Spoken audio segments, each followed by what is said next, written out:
And it's time for the Erickson Countdown. And right now, let's go down to the field to Pam Oliver, who's with Vikings head coach Dennis Green. All right, Dick, thanks a lot. Denny, I know your team is very confident. Tell me what needs to be done offensively and defensively to get things done today. We have to start fast with our offense, play very good run defense, make sure we don't give up any big plays in our secondary, and then utilize this wind that we had, which is gusting in the first quarter. Running the ball, that's key. That's the key for us. I think once we do all the other things, we need Robert Smith and Leroy Hoard to have a big day. Thanks, Denny. Appreciate it. Let's go back up to Dick. All right, Pam, thank you very much. The 49ers have won the toss, and they will receive. And Mitch Berger will kick off for the Minnesota Vikings. Steve Young getting set to bring his offense out. Dennis Green's first win in the playoffs was last week against the Giants. But the 49ers have won 8 of the last 10 against the Vikings and have a 6-game winning streak here at home. You know, Dick, I think the one thing that Howie Long talked about on the pregame show after making that last-minute call, the field is in phenomenal shape. I mean, it couldn't be better in San Francisco on the field than it is right now. Chuck Levy is back deep for the 49ers, and the wind blows the ball off the tee. Interesting point that Denny Green made right at the start about the wind, being able to use the wind here in this first quarter. It is a swirling wind. Yeah, but you try to use it to your advantage in terms of field position early. Dennis Green, of course, knows the 49ers and this field, having served 2 stints as an assistant coach with the Niners. And the ball again is blown off, and now they're going to need some help, and they'll have to hold for the opening kickoff. 49ers coming in with a 13-3 record and home field advantage throughout these NFC playoffs. Minnesota 9-7 in the regular season, were the last wild card to make the postseason. Orlando Thomas is holding for Mitch Berger. And we finally get this game underway. And it's a good kick deep into the end zone and will be down by Chuck Levy for a touchback. And the 49ers getting the ball first. And Steve Young, who has been the top-rated passer, that is an incredible statistic, 6 of the last 7 years, comes in healthier than he's been all season. Derek Deese, and he'll be one to watch at left tackle against John Randall. Brown, Dahlman, Gogan, and Scraffer, the other offensive linemen. Terry Kirby and William Floyd in the backfield. J.J. Stokes and Terrell Owens, the wide receivers. And Brent Jones, who will retire after the season at tight end. They send Kirby in motion, and Steve Young's first pass is incomplete, and it was intended for Stokes. That was Dwayne Washington defending on the play. Vikings were 29th defensively in the league, and Tony Williams and Stalin Collinet are rookies, but John Randall is not. Ed McDaniel moves from weak side to the middle linebacker spot. Rookie Dwayne Rudd starts on the weak side. Torian Gray is a rookie starting at free safety for the Vikings, who have 4 rookies in their unit. 2nd down and 10. And the handoff to Terry Kirby, and he brings it out to about the 23. You know, when you look at this San Francisco offense, the one thing that really killed the Minnesota Vikings the last time was that guy right there, number 8, Steve Young, and the rhythm that he got into early. And we've talked about it in the pregame show, the start of the game. You've got to break the rhythm, and you have to kind of punch this 49er offense in the face early. And the 49ers have the 2nd most points scored in opening drives this year. 3rd down and 7, and here comes pressure up the middle on Young. He gets free, and he'll run for the first down, and sliding to the 32. Something you haven't seen Young do many times is slide, but he stayed healthy that way. And also run this year, and that's something you're going to see different today. Speaking with Steve Mariucci this week, I said, you know, Mooch, you have Steve Young, you kept him under wraps. You take those wraps off for the playoffs without hesitating? Absolutely. You have to let him take off and run. And then the other thing is you have to be able to handle John Randall. Now watch Kevin Gogan. Gogan heard me say give him a punch, except he went for the gut instead. Gogan won that round on points. First down for the Niners on the 31. Kirby going outside. Good yardage. Terry Kirby driven out of bounds by Torian Gray, and a flag is thrown as the Niners get into Minnesota territory. A gain of 20 pending the call. Dick, you know, we talked about the 4 rookies who are starting for the Minnesota Vikings. And a penalty is against Minnesota. One of the things the 49ers thought they could take advantage of was the youth. See, we talked about early, you know, JB mentioned it, I said it to him, sometimes these guys will be wrong. Sometimes they're right in being wrong because they will run underneath the block and make a play. That time, Stalin Colonnade ran underneath the block, and it killed them for about 25 yards. So you've got the speed and explosiveness of this new-look defense, but you also have mistakes by rookies in a pressure game. Inexperience from just having not been out there all the time.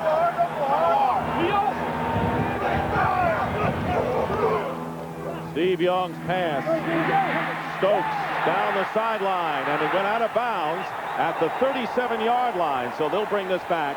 It'll be a 7-yard pickup for the 49ers on first down. Yep, we talked about breaking the rhythm. One of the ways you have to break the rhythm is you have to get up there and you got to try to be physical with these wide receivers. If you stand off and you give Young 5 yards, he'll take 5 yards. If you sit back 7 yards, he'll take 7 yards. You have to change it up and get your hands on the receivers so they can't run clean. And that's the vulnerable position for the Vikings today, without question, is their secondary. 2nd and 3.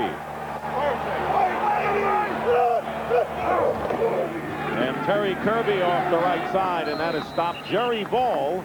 No gain on the play. The former Oakland Raider, who was signed in late September and has been a fixture up front for the Vikings. And also Ed McDaniel, who's right in the middle. Now, Ed McDaniel's interesting because last year he missed the whole season with the knee. Came back this season, had a good year in terms of making tackles. Jeff Brady went down. They moved him to the inside. You can see he's not a real big guy, only 230 pounds, but great instincts. Not real comfortable with playing inside. 3rd and 3.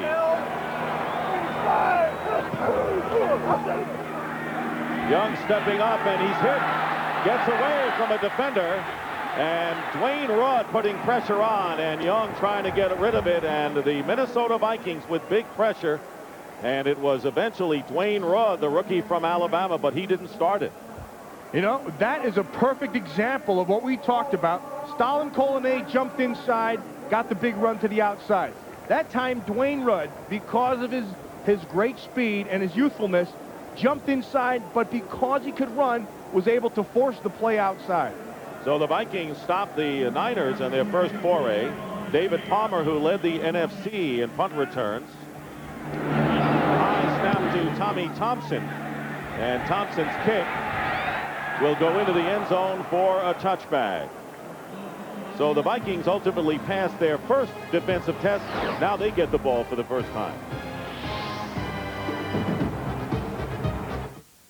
My dream's in Nashville, but my heart's in Texas. Sounds like a country song.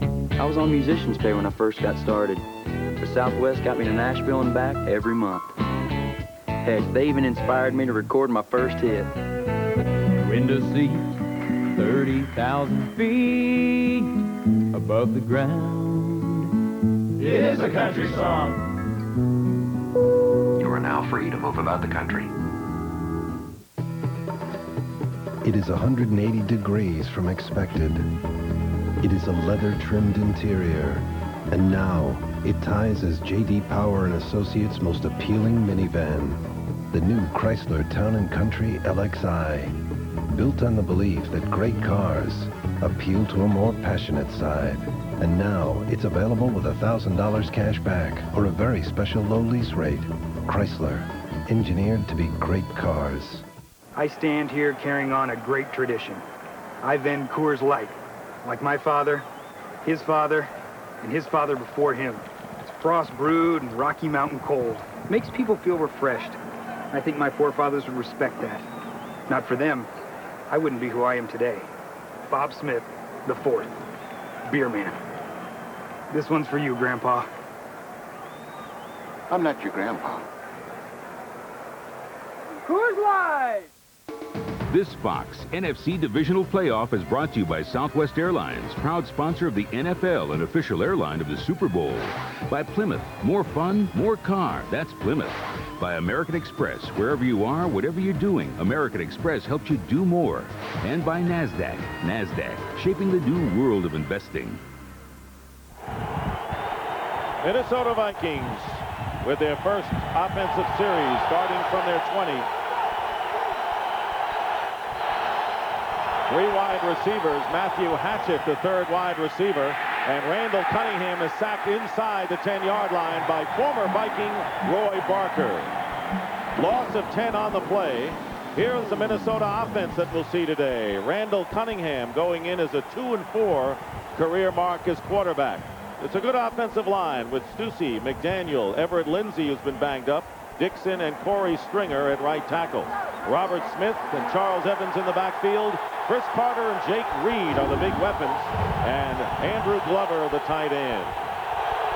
2nd down and 20 following that loss. And the handoff is to Robert Smith, who brings it up to the 14-yard line.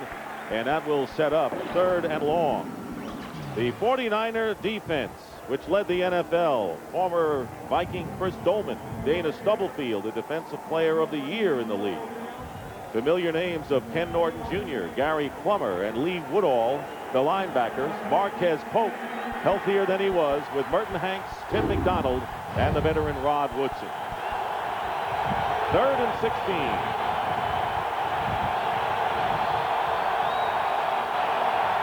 4 wide receivers for Randall Cunningham, who pumps once, and David Palmer cannot handle the Quail, and once again pressure up the middle on Cunningham. That Corey Stringer in this first series had his hands full. One with Roy Barker on the sack, and second time with Kevin Green getting a push up the field real quick. They're going to do anything in the passing game. They have to be able to protect Randall Cunningham and give him some time to be able to look down the field. Mitch Berger will kick from the goal line, and Rod Woodson, who has returned only 1 punt this year for the 49ers, is back deep. And a shank kick off to the right and out of bounds. That was hideous. And the 49ers will get golden field position. And they really took their shots at Randall Cunningham. And the 49ers, as a result of their solid defense, will get the ball back in Minnesota territory. Jerry, there's too much clutter. You let me know when you've changed. Change? I should change. I'm starting with the change. Everybody marks, everybody wins. Keep the change. May I help you? Just trying it out.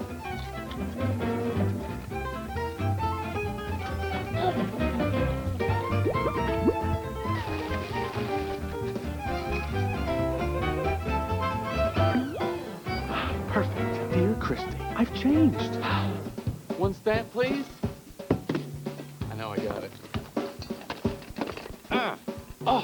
So you don't want a book of stamps? Clutter. 1 stamp. Even at the post office, you can do more with the American Express card. My lucky card. Oh, a rainbow. The bound it worked! Christy!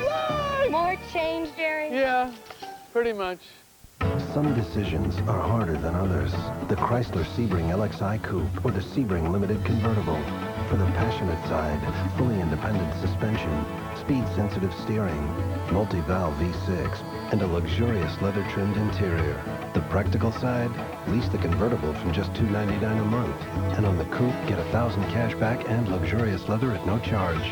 Some decisions are easier than others. Chrysler, engineered to be great cars. Hey, baby, I'll bet you and I have a lot in common. Oh, I doubt that. Ooh, ain't she sweet?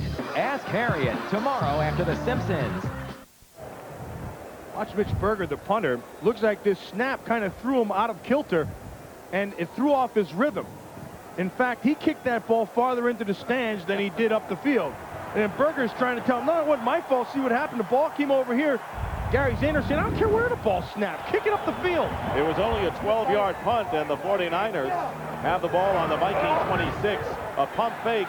Young gets hit as he throws it, and it's incomplete. That pass was intended downfield for J.J. Stokes.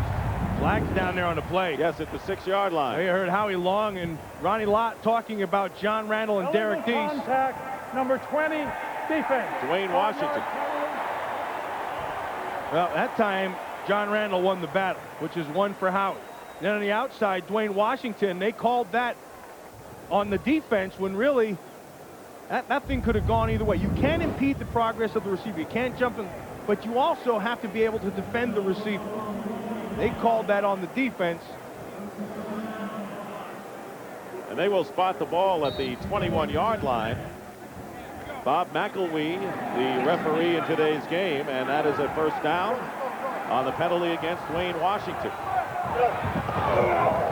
Here's Kirby with William Floyd blocking, and Kirby gets tripped up from behind by Robert Griffith, who makes a fine play in a gain of 1. I like him.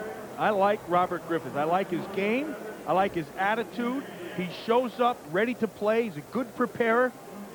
And he also will give you a whack. Not the biggest guy at 200 pounds, but he'll throw all 200 pounds at you. Kind of reminds me a little bit of Van McElroy from the old Raiders safety, where he wasn't very big, but all that big that he had, he threw on you.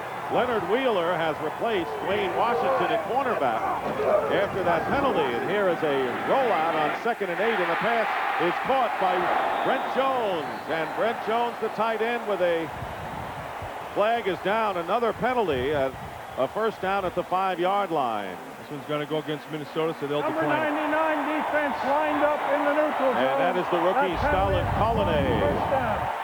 They're just going to drag Brent Jones all the way across inside. And did you see the rookie inside, Dwayne Rudd? See, that's another rookie mistake, because the rookie has to wheel, and that just comes from not seeing the play a bunch of times.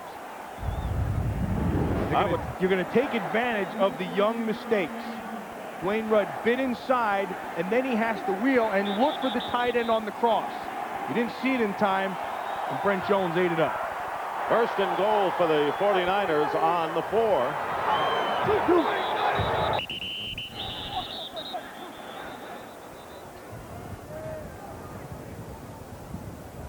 And a whistle, and the officials conferring.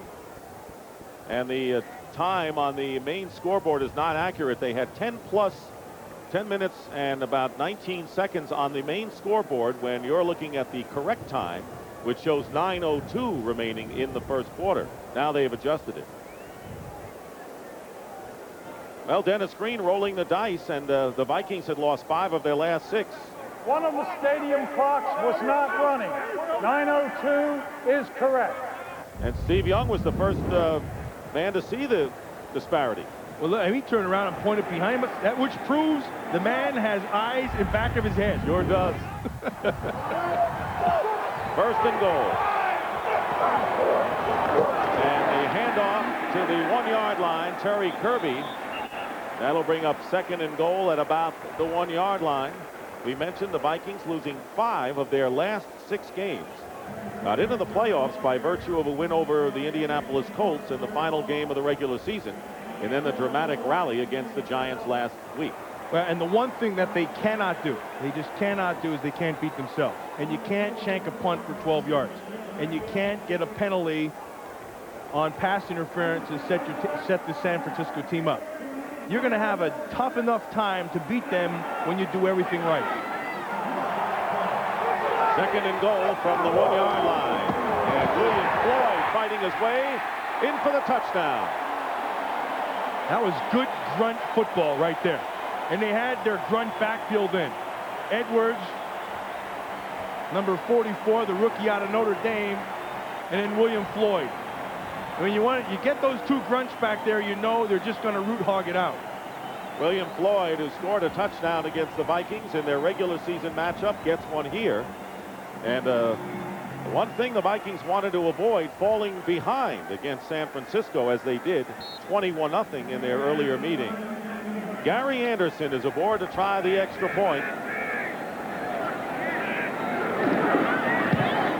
And the kick is good. So the shank punt by Berger giving the Niners great field position. And William Floyd goes in from the 1, and the Niners lead it 7-0.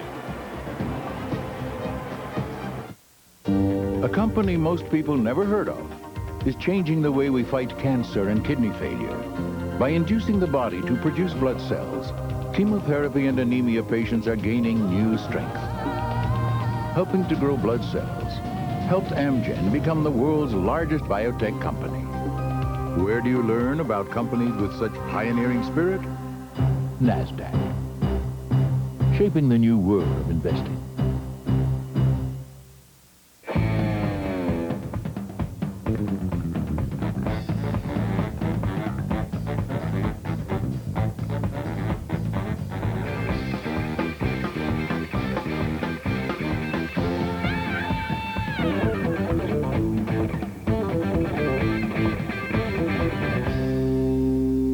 Now you can save $100 on professional installation and get $50 of programming certificates. So what are you waiting for? Go to your retailer today. There are cars that are built to appeal to your passionate side and your practical side. Chrysler Cirrus LXi. For the passionate, it has many standard luxury features that cost extra on Toyota Camry, like ABS, Air V6, leather-trimmed interior with an 8-way power driver's seat. And compared to Camry LE V6, Chrysler Cirrus is over $6,000 less. That's for your practical side. Chrysler, engineered to be great cars. An enemy from the past returns. I'm going to take a wild stab here and guess this is a clue. An all-new X-Files, Sunday at 9, 8 Central. Watch Gogan right here on Williams. He takes care of him. Scrafford will take care of Clemens. They will isolate with the back on Bursic, and then it's the running back versus a linebacker who can get there first. William Floyd was able to beat Ed McDaniel into the end zone, and then after he gives all those smooches to the crowd, he also gives the ball away. Nice gesture by William Floyd, who has come back from severe knee surgery. You know, Dick, I see a difference with William Floyd, and I think the guy who's made a difference with him is their running backs coach, old number 44 for the San Francisco 49ers. Tommy Bardell. No, not Tommy. Go ahead. Go ahead. Keep going. Well, let's say they had Tom Rathman. Tom Rathman, of course. Tom Rathman is now coaching the running backs for this team, and I think he's made a big difference with them. I think he's calmed them down. You don't see as much, you know, all that gesturing stuff and yelling and screaming. He's calmed them down, and he's got them back to his game. And who is more professional than Tom Rathman when he played fullback? Excellent point. And a tough guy and the right approach, and I think he's brought that to William Floyd. We're having problems with the big clock in the stadium, thus the delay. Tommy Thompson getting set to kick off. That is the correct time remaining in the quarter, 8:03. And both clocks show 8:03. Giving the Vikings time to ponder their plight right now, trailing 7-0.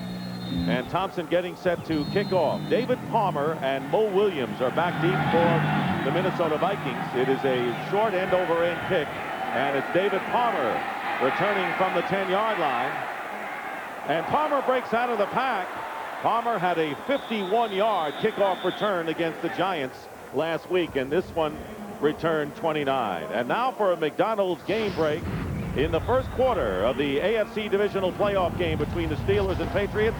Cordell Stewart rolls left and cups upfield and sprints down the sideline for a 40-yard touchdown that made it 7-0, and the Steelers held on to win 7-6 and advance to the AFC Championship.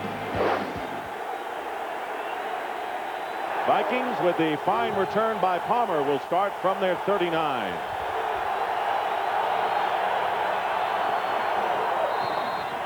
And Robert Smith doesn't go anywhere, and it was Ken Norton Jr. and a flag thrown. The tee was still out on the field when the Vikings ran their first play from scrimmage. Prior to the snap, false start, number 73 offense. Todd 5 yards, Stussy. first down. Anytime you see the flag thrown like that and the whistle blown before the play goes, you know that's coming back on the offense. So we have had a flurry of yellow flags to start this game. First and 15 now for Minnesota. 7:44, thank you. Guy got the ball.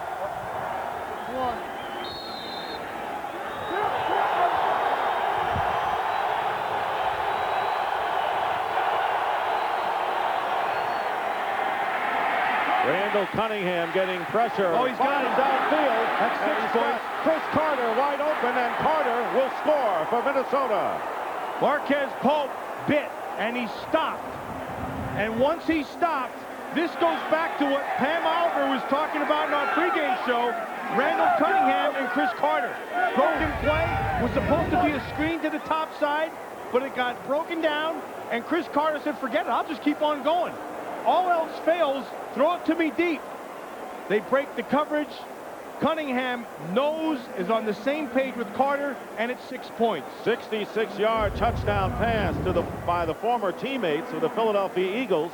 So Marquez Pope, who was burned for 2 touchdowns against the Vikings in their previous meeting. The extra point is good by Eddie Murray, and this was a piece of cake for the Minnesota Vikings, who tie it up in a hurry, 7-7.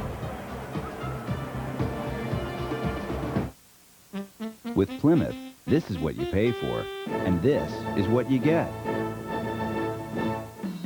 For instance, Plymouth Voyager. You get standard air conditioning, car-like handling, easy out-roller seats, and more. And this is what you pay at $17,245. It's the lowest price minivan. One more time. This is what you pay for, and this is what you get. Get up to $1,000 cash back on select Plymouth minivans. See your Plymouth dealer today.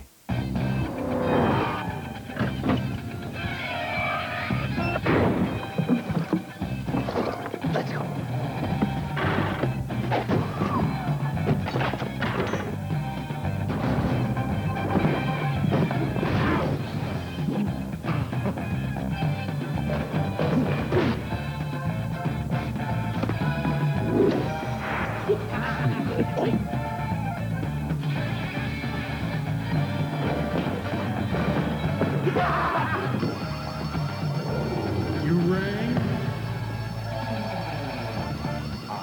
This is the Bombex residence, isn't it? Looking for Super Bowl tickets? Introducing Sprint's prepaid Super Bowl phone cards. 32 collectible cards, each an authentic replica. Free to new customers for joining and staying with Sprint. Good trade, Stubbs. Nice guys, huh? So who are we gonna call? How about a cab? What? Can't believe you traded my van. Yeah, but we got the card. Da, da, da. Da, da, da. The Blockbuster 15th Annual All Madden Team, January 18th on Fox. And there they are, the 2 people responsible on that last play. Marquez Pope burned, and Merton Hanks, the 2 safeties, and Chris Carter with his 4th career postseason touchdown catch and the longest pass play for the Vikings this season. There was miscommunication on that one. I think Pope was right. I think Hanks was wrong. And the kickoff by Berger, and Levy returning from the 10-yard line. Chuck Levy is corralled, and another flag goes down at the 22-yard line after a return of 12 yards. Slagfest. Flagfest. Yes, it is. And it will be called against the 49ers. Here's what happens, Ed. Have the safety over the top. They're going to start running a screen out here. Marquez Pope will get a jam and turn him over to the safety. Well, what happens is Hanks sees the screen and starts to bite. And when that happens, Chris Carter knows Randall Cunningham. You heard Pam Oliver in our pregame show talk about it. See, there's the screen up top. That's when he bit. All else fails, go deep. He'll get it to you. Chris Carter kept on going, knew it was going to happen, and it was 6 quick. 49ers will start from the 9-yard line. Leonard Wheeler replacing Corey Fuller in the secondary, and Chuck Levy comes in at running back, and he is hit immediately by the middle linebacker Ed McDaniel. And so the 49ers using Chuck Levy as a backup running back this week. He's also been used as a wide receiver this year. Well, what he brings to this offense is explosiveness. I think when they lost Garrison Hurst, they lost that big play explosiveness.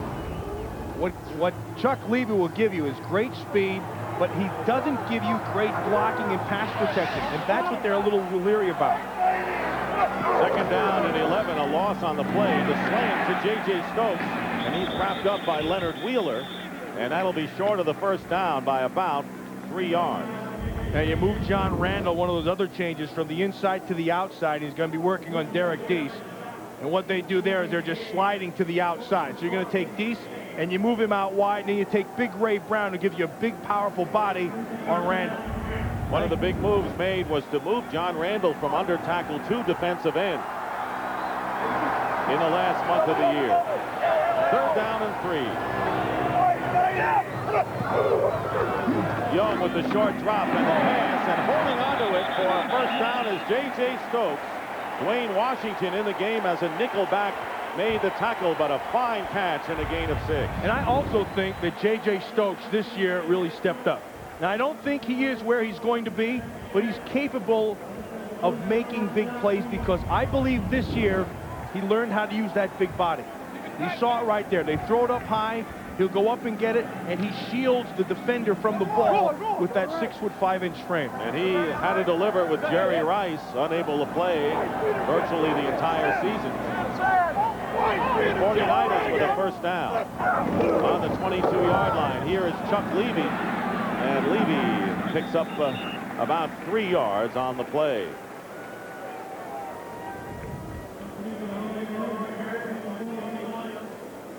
The Bay Area here in San Francisco, and the sun splashing down from above, but rain is forecast before this afternoon is over. We've had rain showers on and off the last couple of days, and cool temperatures as you find this time of the year. It is just gorgeous here right now. 2nd down and 8 with under 5 minutes remaining in the 1st quarter. Play fake. Steve Young gets by one defender, and Young is looking, and that does not count. It was out of bounds, and a flag goes down. Brent Jones had stepped out of bounds with his right foot before he caught the pass. Yeah, and that was another win for John Randall on Derek Deese. And that's a good job by the officials. They're right on top of it. Out of bounds, came back in and touched the pass. That's a 5-yard penalty. Repeat the down. Watch John Randall. He's going to be working speed. It's one of the reasons that they put him to the outside is to give him a little bit more room to work with. Even though William Floyd stepped up, he also made a miss. Now you can see Brent Jones is going to run. Wheeler stays right with him. Now he turns back and loses where he is on the field. That foot on the outside, it stepped out right back up there. The official right there. See, there's the foot goes out of bounds. The official was up here looking down the sideline, saw it, and made the right call. Brent Jones retiring after the season ends, whenever that is. 2nd down and 13 for the 49ers, and a deep drop this time by Young. He's being chased. He gets away from Jason Fisk and will get the 1st down beyond the 30, close to the 35-yard line, and a nifty bit of running by Steve Young, who picks up 16.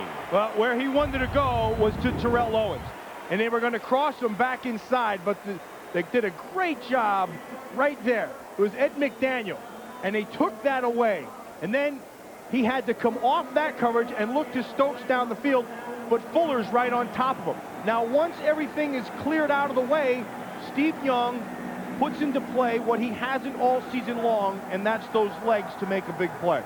He has carried twice for 24 yards, and a 1st down for San Francisco on the 35. Chuck Levy in motion, and the handoff is to William Floyd, and Floyd will get a couple on 1st down. Nick, you know who I think for the Minnesota Vikings, who stepped his game up here in about the last 3 weeks, has been Jerry Ball. I think Jerry Ball is a big, solid guy. Obviously, he's on the sideline right at this point. But when Jerry Ball has been in there, he's given them a point, much like they do with Gilbert Brown. So you have a point, you can establish one area to work off of. 49ers rushing for 57 yards. The Vikings only 4, but we're tied 7-7. 2nd down and 8.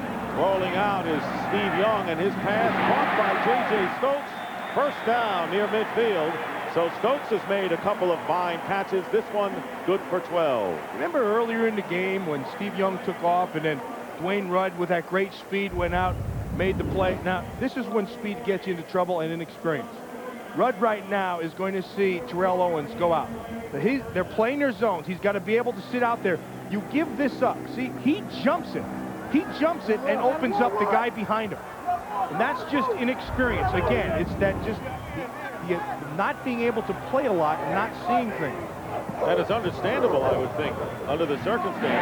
Young's pass, and Terrell Owens downfield makes another circus catch by one of the Niner receivers. 18 yards to the Minnesota 31. Torian Gray upends Terrell Owens. You know who's pretty good? Steve Young. You notice. He's not bad. They're going to give up the inside. Knowing that the safety's going to be there, he sets it up high. Owens will go up and get the ball. He's a big physical receiver.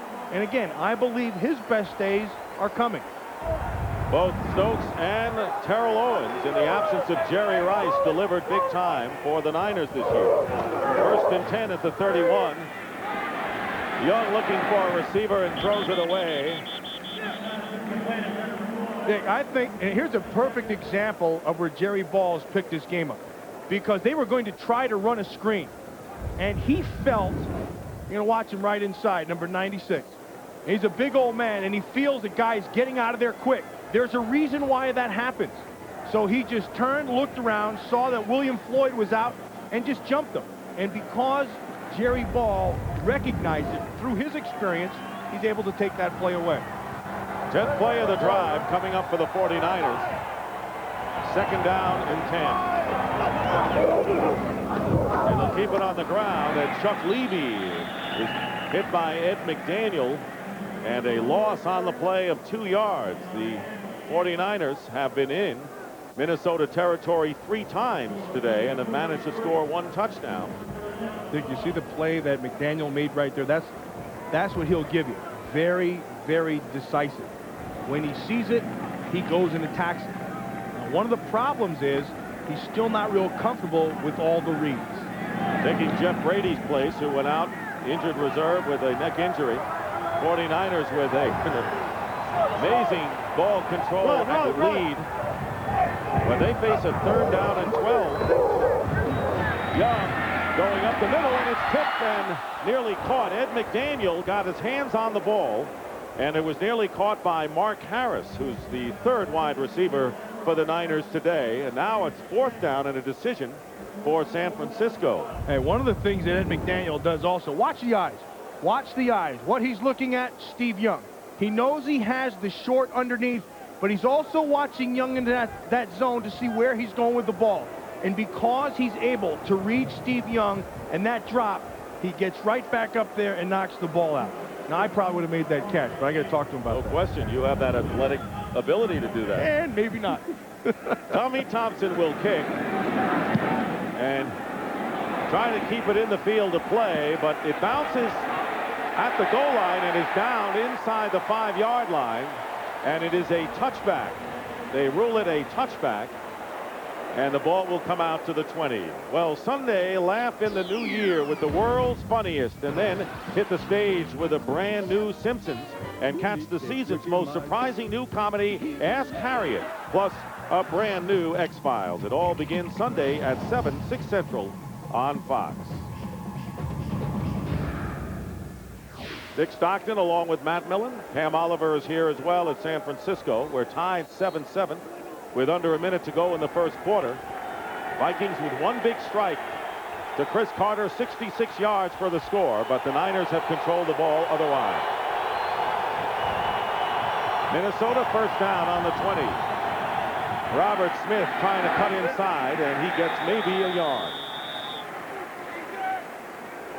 The Minnesota Vikings, who have been perennial playoff participants, although they missed last year, have had different quarterbacks, which is unusual in the 90s. Sean Salisbury, the veteran Jim McMahon, Warren Moon, Brad Johnson, and of course Randall Cunningham this year. Brad Johnson was injured, had neck surgery. There he is. He had a fine year until he got hurt. 2nd down and 8. Leroy Horde is in at running back, and there comes the pressure, and the pass nearly caught by Jake Reed, but he was defensed nicely by Marquez Pope. And Marquez Pope is starting to get back to the game that he's very, very comfortable with, and that is getting your hands on the receiver. That time he kind of doesn't have a great jam, but he's able to be physical at the end and finish it off. So many times you hear about running backs finishing off a run.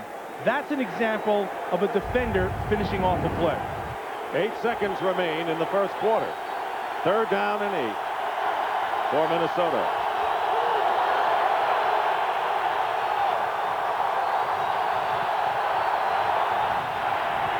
Randall Cunningham trying to escape, and the pass intended for Matthew Hatchett. A flag is down near midfield, and the rookie Matthew Hatchett from Langston in Oklahoma complaining to the field judge, but they'll rule this as an incompleted pass, but a flag was thrown. Time has run out in the first quarter. Bob McElwee over to sort things out. Defensive pass interference, number 26. The pass is incomplete. First down at the spot of the Rod foul. Woodson called for pass interference as time runs out, and that will give the Vikings a gain of 25 as a result of the penalty.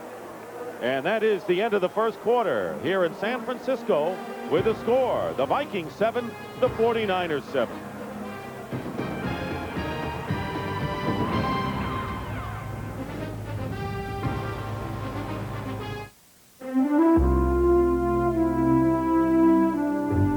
Making friends is our business was a motto that my grandfather created, and it's as true today as it was back in the 1950s when he came up with the slogan.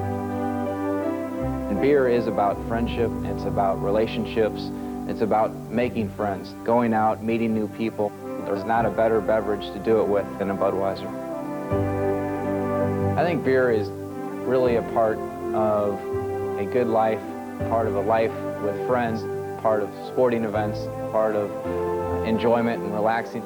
Whether it's a wedding, a ball game, beer is part of America and beer is part of the world. There are 500 million beer drinkers in the world, 80 million beer drinkers in the United States, and they must know something.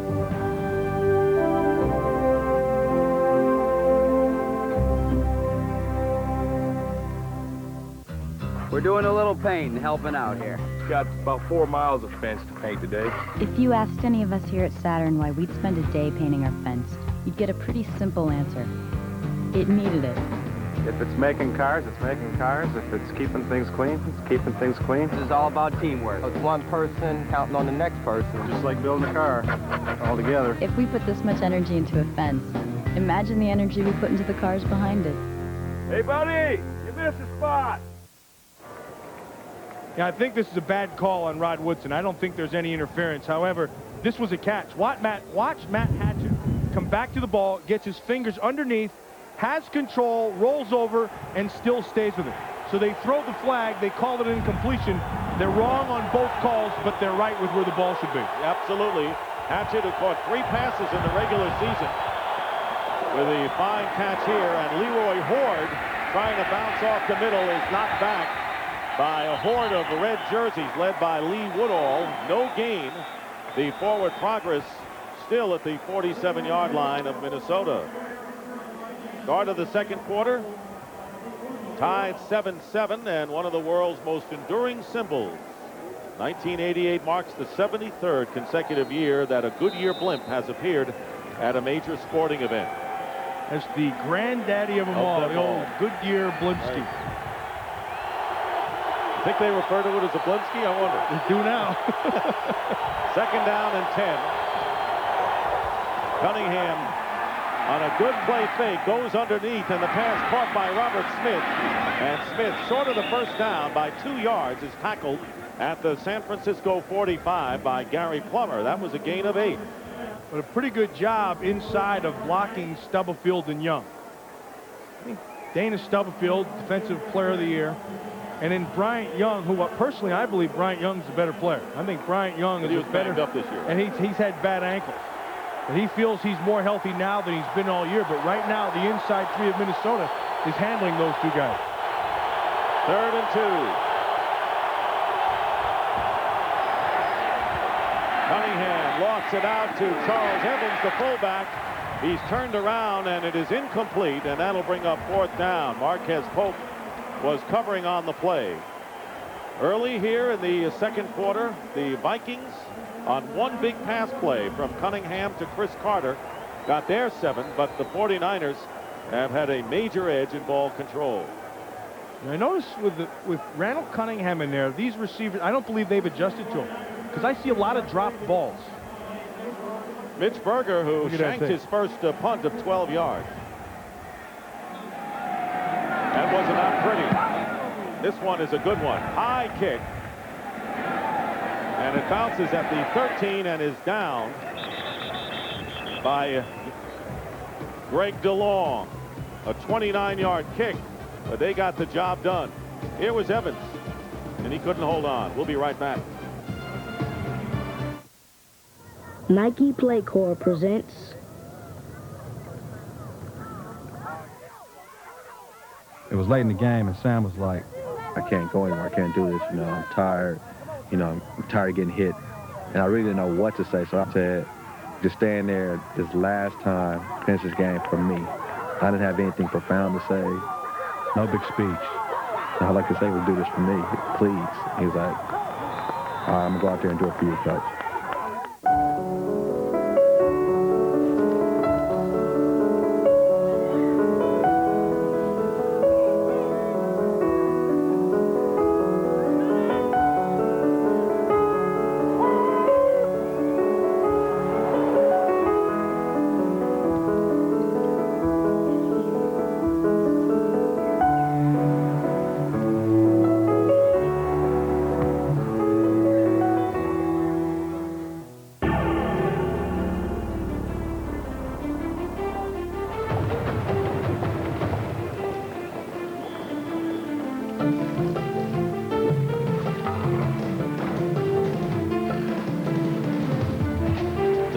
Chevy Blazer with driver control system.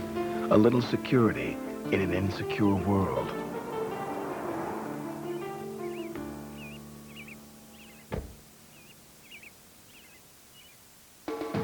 This Fox NFC Divisional Playoff is brought to you by Nike. By Chevrolet Trucks, the most dependable, longest-lasting trucks on the road. By Microsoft, where do you want to go today? And by the irresistible taste that makes you say, did somebody say McDonald's?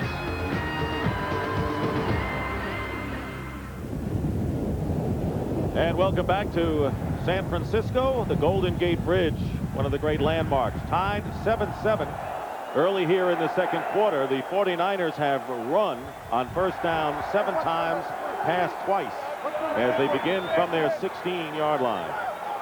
J.J. Stokes is in motion.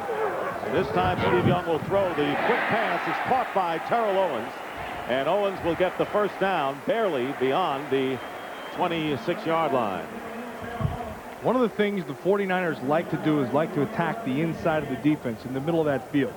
They like the slant routes. They like that kind of skinny post, that seam post, anything they can get to the inside. And they've been effective with it. And where that happens is right down here. It's right down in this area. That's where they like to try to attack you. They'll spread you out with your wide outs and with motion, and then they'll come back inside. They're going to measure, and it is a first down. What about the Minnesota Vikings confidence factor after the loss 4 weeks ago, at least being tied, even though they haven't had much of a chance on offense today? Well, you know, I think the biggest thing is the familiarity about it. And then they've made some changes so they believe they're better than they were 4 weeks ago. And then you talk yourself into things. Look, right now in this game, they haven't done anything, and it's still 7-7. First down on the 27. Kirby is being stopped, and Dwayne Rudd. There is an example of that speed and explosiveness that Dennis Green likes in his rookies on defense, and a loss of 6. This Dwayne Rudd is going to get better and better. He doesn't have a lot of experience. He's seeing things for the first time, but he can run, and he's aggressive. And because of those two things, and he's a smart kid. I mean, he's going to be a guy who studies and stays after it. He will make plays. One of 4 rookie starters in the lineup, and they came in the month of December. Rudd was the #1 draft pick from Alabama.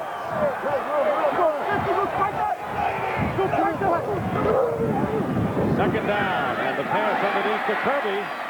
And Kirby gets to the 31-yard line, short of the first down by about 6 or 7. Ed McDaniel and Corey Fuller making the play. I believe Terry Kirby's strength is his ability to catch the ball. I think he's most effective when you're dumping him out of the backfield. I don't believe he's a real physical runner. There are times he goes down too easy. And he's got to get better if he's going to stay, and it's only his 5th season, at being able to run through tackles. Kirby gained 418 yards, way behind Garrison Hurst, who went over 1,000 yards this year. 3rd down and 7. On the hard count, flag is down, and this pass is ruled complete at the 40-yard line by Terrell Owens, but a penalty marker down. There was that hard count by Steve Young. Bob McElwee. Illegal motion, number 41, offense. And it's on Kirby. 5-yard penalty. Repeat the down. 3rd. And it'll still be 3rd down, and 5 yards will be marked off. So it'll be 3rd and 12 coming up for Steve Mariucci's 49ers. He adjusted in the backfield. He basically shifted. Once you shift, you have to stay put. He was still in the process of moving when the ball was snapped, so there was your motion. There you see J.J. Stokes and Mark Harris on the right side. Terrell Owens up top. 3rd and 12. And here is Stokes with his 5th catch of the game, but he'll be stopped short of the 1st down. That's good defense by the Minnesota Vikings. They knew it was 3rd and 12, so now you keep your discipline and you stay past where you make them throw underneath. You stay at your 1st down mark and force the ball to be thrown in front of you. I told you about Robert Griffiths, about just being a tough guy. I mean, he will just attack and he don't care. And he'll hit him, he'll say a couple things, he'll say, hey, big guy, yeah, way to take it easy. He plays the game like a linebacker. Tommy Thompson will kick, and David Palmer back deep for Minnesota.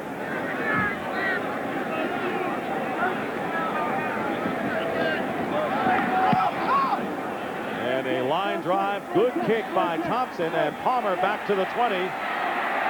He breaks free once, but he can't get away, and he is dropped at the 23-yard line. A 48-yard punt.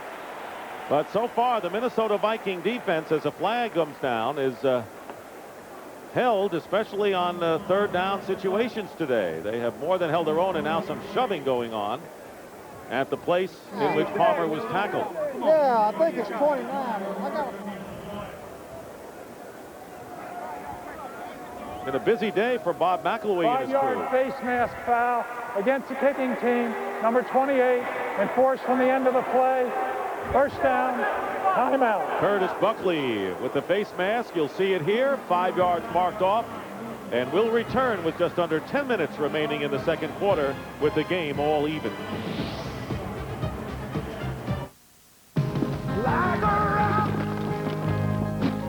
Isn't that a pretty sight? So how many miles? 50? 90. 90? 90,000 miles. Shoot, that's just getting broke in for Chevy. Is that a scratch? Scratches give character. The best long-term quality of any full-size pickup belongs to Chevy. Women like character. Chevy, the most dependable, longest-lasting trucks on the road. Whew, what'd you step in? Nate Newton for 1-800-COLLECT. This is my cousin Marvin. Say hello, Marvin. Hello. During the season, Marvin and I like to stay in touch. Everything is cool as long as he dials 1-800-COLLECT. It's real easy for him, and for me, it's 10 cents a minute, every evening, all week long. Right, Marvin?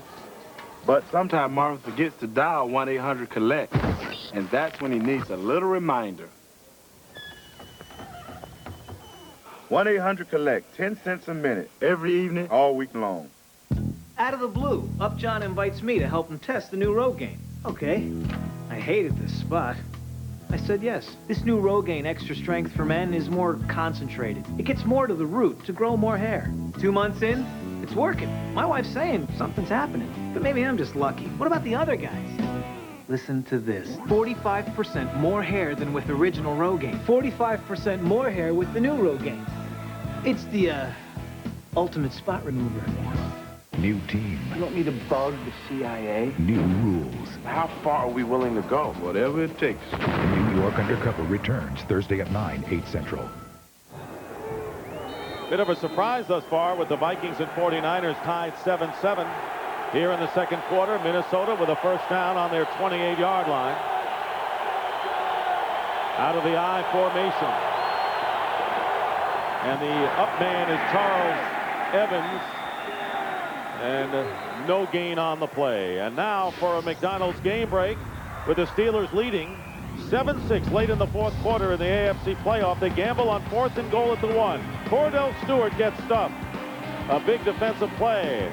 And the Patriots with the ball back. Drew Bledsoe goes back to pass. The ball knocked loose by Mike Vrabel. Jason Gilden recovers for the Steelers. And they win it 7-6 in advance to next week's AFC Championship game. Loss of 1 on that last play, 2nd and 11. And the pass from Cunningham is complete to Carter. He is hit immediately by Merton Hanks and a pickup of 5. That was a nice tackle by Merton Hanks. What he did, he was able to just run through that. And then a nice job on the inside. You know, when they jump that line of scrimmage, you got to get rid of that ball quick because they're going to bring a blitz, and that was Woodson right in his face. Then on the outside, when the ball is thrown, Hanks makes a nice play. Kevin Green has come into the game. The pass rusher had over 10.5 sacks.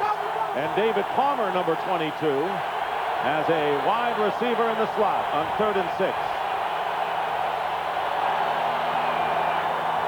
And Dolman putting pressure on Randall Cunningham, and his pass incomplete, intended for Carter. Oh, nice coverage. Woodson all over it. Yes, he was. He was right on top of him. Because what Rod Woodson did very well was knew where his safety help was.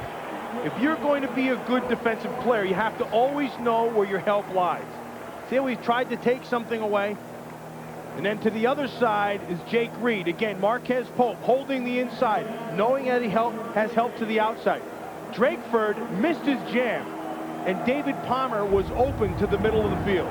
So the 49ers hold the fort on 3rd down, and Mitch Berger, and another kick.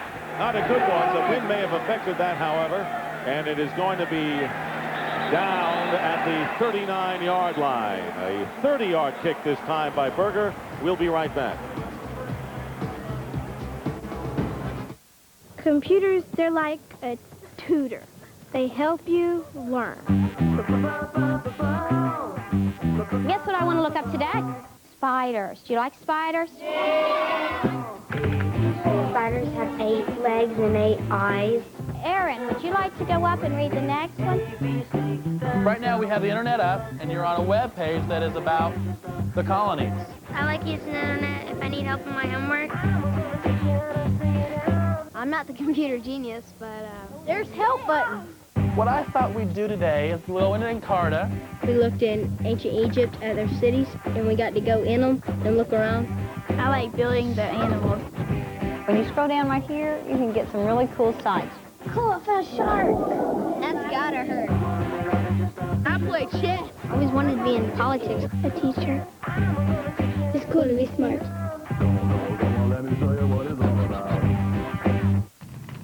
He's not sent from the future. He doesn't fight in a ring. And he doesn't carry a gun. Nice work! But they started a fire in his backyard, and he's ready to take the heat. This Friday, Hang on! action goes long. Howie Long. You're still alive! Firestorm, rated R. Friday, only in theaters. Get ready for a manly comedy, cleverly disguised. Back off, pal! Ask Harriet previews tomorrow after The Simpsons. Today's Aflac trivia question is, since 1990, which is the only NFC team to lose a divisional playoff game at home? The answer coming up. Say this right now, the longer this game stays close, advantage Minnesota. They have done a good job defensively. Let's see what they do on this series. 1st and 10 Niners at the 39-yard line. Chuck Levy in motion, and the running back, nice also receiver, makes the catch and a gain of about 6 yards, tackled by Robert Griffith. That's a nice job by Robert Griffith, and you can see what San Francisco did through their first 4 possessions. The one touchdown came as the result of a bad punt. It was a shank, gave him the short field. Since that time, however, Minnesota's done a pretty good job. You got to give credit for a team that was 29th in the league defensively. 2nd down and 4. And the give is to Kirby. Terry Kirby looking for room. And that's about as good a burst as we've seen Terry Kirby show. 11 yards and a first down to the Viking 44. Finally, Torian Gray, the free safety.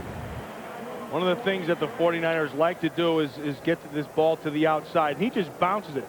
You can see Robert Smith was blocked, and then he turned his shoulders, and this is what he has to do well. So he's got to be physical when he runs. He ran right through 2 tackles, is finally tackled at the other end, but not before picking up the first down. 7 carries and 33 yards for Kirby. He carried 17 in their first meeting, a season's high for number 41. First and 10. J.J. Stokes gets away from Leonard Wheeler and out of bounds and gets a 49er first down. A gain of 12 more yards. So Wheeler missed the tackle and it cost the Vikings. That was J.J. Stokes used his big body twice. Once for Wheeler to miss it, then the second time the photographer on the sideline who's just now getting up. J.J. Stokes has that big body I told you about. He's 215 to 220 pounds, 6'5". Watch, he'll take the blow, spin. Nice job. Was able to get his arm in there and fend it off. And then on the other side, Corey Fuller gives him, and then there goes NFL film. NFL film just got waxed. J.J. Stokes, they don't get often waxed, do they? Those guys are down there. They'll make a show out of it. That's right, they will. First down at the 32-yard line, and the pass overthrown. That's going to be Stokes and a flag down. Torian Gray cut him off. Yeah, cut right in front of him. He drew a beat on the ball and wanted to be able to get there, but he ran right through J.J. Stokes. Critical penalty against the Vikings, and another flag goes down, and we'll have an unsportsmanlike conduct call apparently. Defensive pass interference number 23. Unsportsmanlike conduct number 57 for kicking the flag. Half the distance, first down. And that is a rookie mistake by Dwayne Rudd. You can't do that. Well, Torian Gray saw the whole thing. Nice job of Fuller holding the outside. Keeps the safety, Torian Gray, to the top side. Actually, Gray got a little bit up too high. He dove in, went in front of him, cut him off, and that's the right call. And then after the flag was thrown, Dwayne Rudd, with a little bit too much emotion, kicked it about 10 yards. It'll be first and goal at the 2-yard line for the Niners, trying to break the tie here in the second quarter. Steve Young's quick pass, and it's intercepted by Corey Fuller. Now they say incomplete. It was intended for Brent Jones, and off of his hands as Young checking with the umpire. Very nearly a turnover here. Ball's thrown quick. Nice job by Dixon Edwards. Ooh, that's a great job by Brent Jones at the end. Number 59, defense, half the distance to the goal line, automatic first down. Dixon Edwards. Did you see Brent Jones at the end get his hand back up in there to an eligible position and rake the ball through so it wasn't intercepted? That's a great effort. Here's the hold right off the top. You can get a jam, but you can't hold on to him like that. Now ball goes up. Watch the hand. See, he puts the hand, his right hand, back up inside and rakes it through. That prevented the interception, and Kirby is going to bust through for his second touchdown of the game. Terry Kirby and the 49ers, who coming in without Garrison Hurst and going more to the pass than the run, have scored 2 rushing touchdowns and lead now 13-7.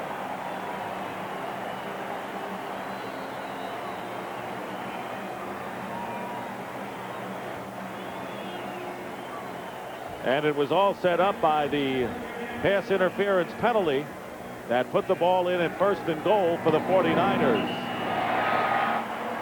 And Gary Anderson with the extra point. Let's hear that touchdown.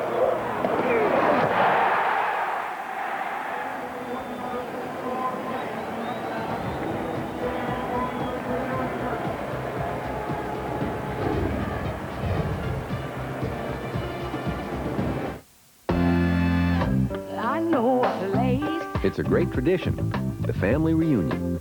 And if your family lives in another state, so what? We're Americans.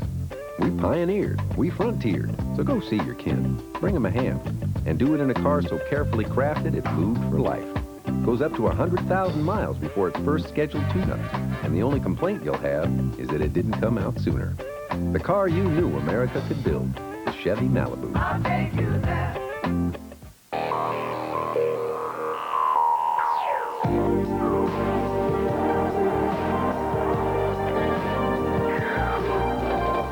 We thought about shaving so you could think about something else. Brawn, smart thinking.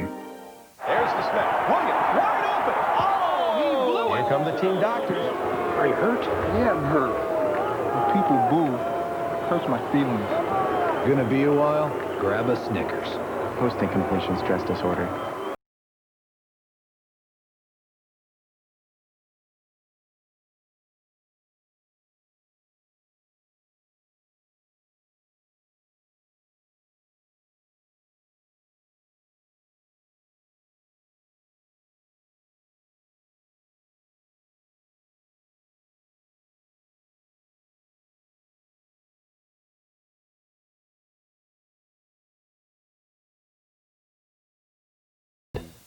Time flies, you know. Every week a game, boom, playoffs. The closer it gets, the more intense it gets. That's what it's all about, you know. So who do you think gonna get it this year, that wonderful trophy?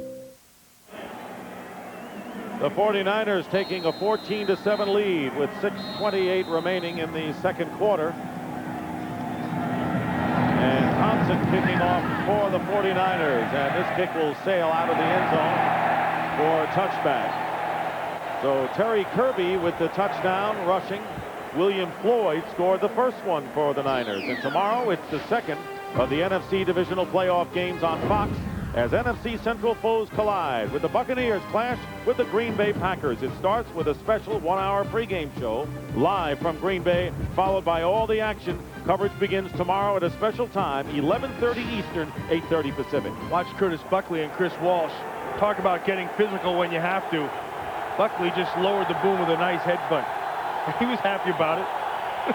Vikings. It's amazing what'll make you happy on a football field. So many things happen away from the ball. Robert Smith, who hasn't been able to do much on the ground, gets a couple on first down. But so many of the fine hits and the subtle hits happened on plays away from the action. Half the time people never see him, but a guy like Buckley, he knew what he did, and that's what got him excited. The other thing that's getting this 49er defense excited right now is they're not allowing any kind of running against them on the inside, and that's Stubblefield and Young. Minnesota offense, one big play, and that's how they scored their seventh. Here is Cunningham was being rushed. It's intercepted by Ken Norton Jr., and he'll run it in for the touchdown. No flags down. 23 yards for the score, and it was Roy Barker who set it up with the big pressure coming clean against Randall Cunningham. Cunningham got pressure. He also had coverage. He was looking for Hunter Goodwin on the outside, but Ken Norton Jr. was all over him. See, Tim McDonald jumps inside, so that frees up the tackle, which means Roy Barker is clean. And then Ken Norton Jr. was right on top of Hunter Goodwin. He should have just thrown the ball away. Bad decision. Gary Anderson with the extra point, and now the Vikings take a 21-7 lead. And they had a 21-7 lead in the earlier game this year. Norton, yeah, that's a TKO. There's the snap. Williams, wide open. Oh, he blew it. Here come the team doctors. Are you hurt? Yeah, I'm hurt. When people boo, it hurts my feelings. Gonna be a while? Grab a Snickers. Post-incompletion stress disorder. The Whopper has 39 grams of fat. To counteract the effects of a fat-filled lunch, choose the burger joint farthest from you and run there. Or go to Subway, where you can get a fresh sandwich under 6 grams of fat. Subway, the way a sandwich should be. Watch Ken Norton Jr. right here, 51, working on Hunter Goodwin, 87. He gets the nice jam and then stays with him, and actually it's just a bad ball. And then the ball is thrown underneath, but you still have to be able to make the play, which Norton does. The guy responsible for this touchdown as Norton punches the bag is right here, Tim McDonald. Because he jumps inside, he forces the tackle to come down, which makes Roy Barker come clean and forces the bad throw. So Cunningham with the interception, return for a touchdown. Thompson kicking off. And again, it's deep. He's got the wind in his favor. It is down by David Palmer for a touchback. And this is going to be a critical offensive sequence. The Vikings don't want to see this game get away from them, trailing 21-7. Once again, today's Aflac trivia question is, since 1990, which is the only NFC team to lose a divisional playoff game at home? And the answer, San Francisco 49ers, who lost to the Packers 2 years ago in this very divisional playoff game. First down for the Vikings on the 20. Play fake, and Cunningham's pass is caught. And that is going to be Andrew Glover, another former Raider, down the middle, and a gain of 32 yards, quiets the crowd as he throws it to midfield. You know, as bad a decision as it was on the interception for a touchdown is as good as a read as this is right here. They go with the 2 deep, they split the field. Andrew Glover is right down, matched up with Lee Woodall. Woodall has to run with him through the zone. Cunningham sees it and delivers. Only the third first down for the Vikings. Cunningham again to the air, and this one is caught by Jake Reed, and that will be another Minnesota first down inside the 40. Rod Woodson wrapped him up, but not before a gain of 11. Nice job by the offensive line of giving Cunningham time to throw the football. He's gotten the time, the ball's coming out nice and crisp. Well, the Vikings have done business when they've hit on the big pass plays thus far. Under 4.5 remaining in the first half. Here's Robert Smith, nothing there. The Vikings unable to run the ball at all against this 49er defense. And I think part of that has been Bryant Young inside. I think Bryant Young is back. Yeah. Looks that way. He wasn't. I mean, watch him against Kansas City, did not play well, couldn't push off the ankles. At the end of the season, still wasn't the same guy. I think this is the best I've seen Bryant Young play in a while. He's not been healthy, but he's playing healthy today. Pretty good tandem in there with Dana Stubblefield, the NFL Defensive Player of the Year, at tackle. Second down and 11, and a fake reverse. Cunningham throws, and the pass knocked down. Double covered was Jake Reed, and it was Merton Hanks. And he is holding on to that right knee. Make it the left, make it both knees. Randall Cunningham is down also. He got some pressure from Chris Dolman. Now he's popping up. But not Merton Hanks. He's still down.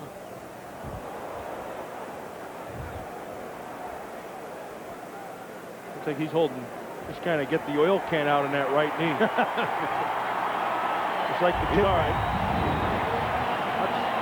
Dolman working on Stussy. Comes around and he gets the shot and goes down.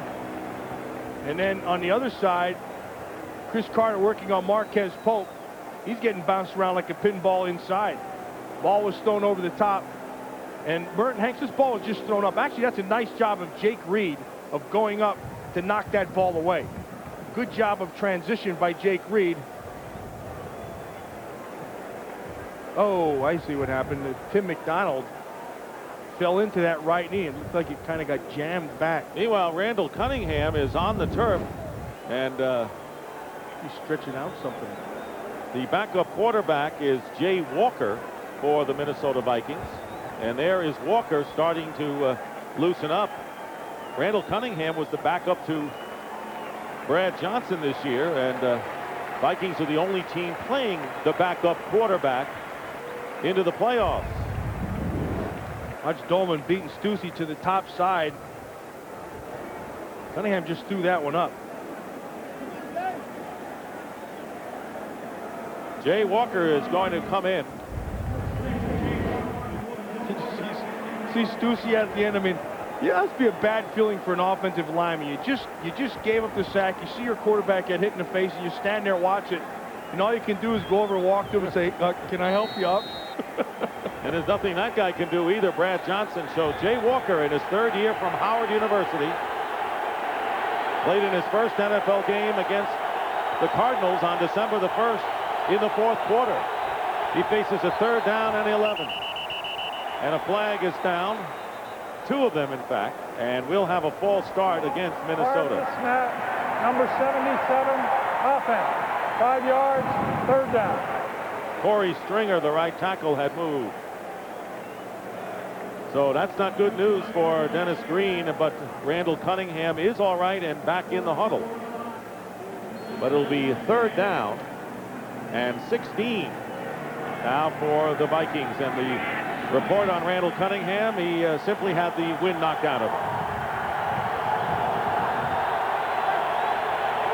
3 wide receivers for the Vikings. On the Niner 45. Cunningham taking off. Randall Cunningham is going to be upended about 5 yards shy of the first down by Frankie Smith, who came into the game. I think Randall Cunningham took off and ran, but had he been able to look down the sideline, the same thing. Jake Reed wide open. I mean, you can't get more open than that. The corner forced him up the sideline expecting safety help, but nobody was there. Reed held to only 1 catch for 10 yards. And now Mitch Berger with the punt. Fair catch called for, and the Vikings are going to down it inside the 5, close to about the 2-yard line. 2:45 remaining in the first half, with the 49ers leading the Vikings 21-7. These aerial pictures courtesy of the Goodyear Blimp Eagle, based in Carson, California. And today's pilot is Joel Chamberlain from Norwood, Massachusetts, outside of Boston. The granddaddy of them all, according to my partner. There's the camera down on the base, right there. The eye in the sky. And this is a nice sky to show pictures from at the Bay Area. A bit cloudy now. Rain is expected before the end of this afternoon. 49ers with a first down on the 2-yard line, and Kirby bottled up after a gain of about 1 or 2.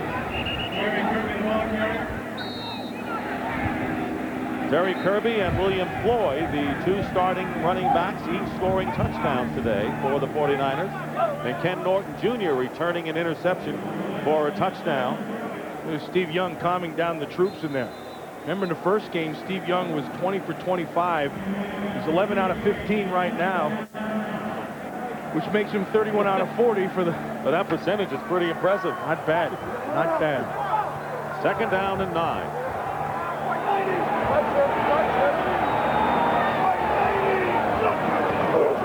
Keeping on the ground of Kirby. Breaks a couple of tackles and close to the first down, and may have it as Dixon Edwards makes the stop. And we'll have our 2-minute warning here in San Francisco, with the Niners leading 21-7.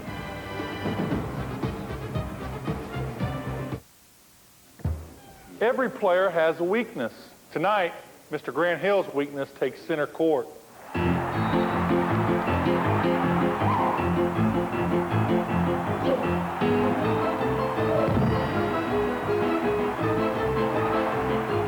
There's only one place to go for the irresistible taste of America's favorite fries. Did somebody say McDonald's? Now come to McDonald's and vote for your favorite NBA All-Star. Do I like to shop? Oh, yes. How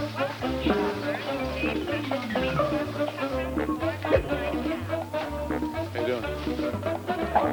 Franks and beans? Aisle 5. Beans and franks? Aisle 7. Hi. Hi. Fat free. Nothing but carb. Check this out.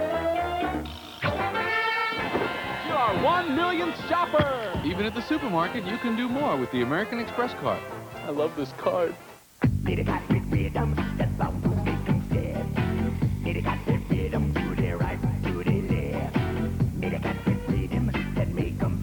Your kids give you plenty to worry about. Your car shouldn't. That's why you need a Chevy Lumina. It'll go up to 100,000 miles before its first scheduled tune-up. So get a Lumina and relax. They'll grow out of it. You did, didn't you? And check out Lumina's resale value. An old enemy returns. Approach him only with adequate backup. So what's adequate backup? Every cop you can lay your hands on. On an all-new X-Files, Sunday at 9, 8 Central. Watch William Floyd, the fullback, going to take on the linebacker, and he's the reason for this. Right there, boom, able to do that, and then Robert Griffiths misses the tackle. He also saw a nice block by Gogan and Scrafford, but then watch the end of this. See, little stomp by Stalin-Colonay on Gogan, and then Gogan gives him a push, and then Scrafford gives him a headbutt, and look who comes to rescue. Look, there's a little bit of difference here. Steve Young down here, Scrafford up there. Why are they picking on Gogan? Gogan just has that thing in him like you just want to kick him. Like a big old lapdog. It was a big first down for the 49ers. 2 minutes remaining in the first half as the rain begins to fall here in San Francisco. And the pass out on the flat to Terry Kirby, and he's got it. Completion up to the 16 for a minimum gain. Chris Dahlman slowly getting back to his feet as the clock is running. Jesse Sapolo coming in. Dahlman is limping off, and a timeout called by the 49ers. That is the first timeout called by either team here in the first half. Coming up on the Dockers Khakis halftime report, which will be live from Green Bay, JB, Terry, Howie, and Ronnie with the highlight of that AFC divisional playoff. Our Fox Sports ticker will have up to the second postseason stats, an interview with Brett Favre of the Packers, and that's all coming up on the Dockers Khakis halftime report. There you see Jesse Sapolo, who is a longtime veteran of the 49ers, working with Steve Young. Had heart surgery this offseason. Yes, he did. Good to see him back. 16-year veteran as the 49er medical staff works on Chris Dahlman on the sideline. So the Niners have 2 timeouts remaining with 1:36 to go in the first half and face second down and 7.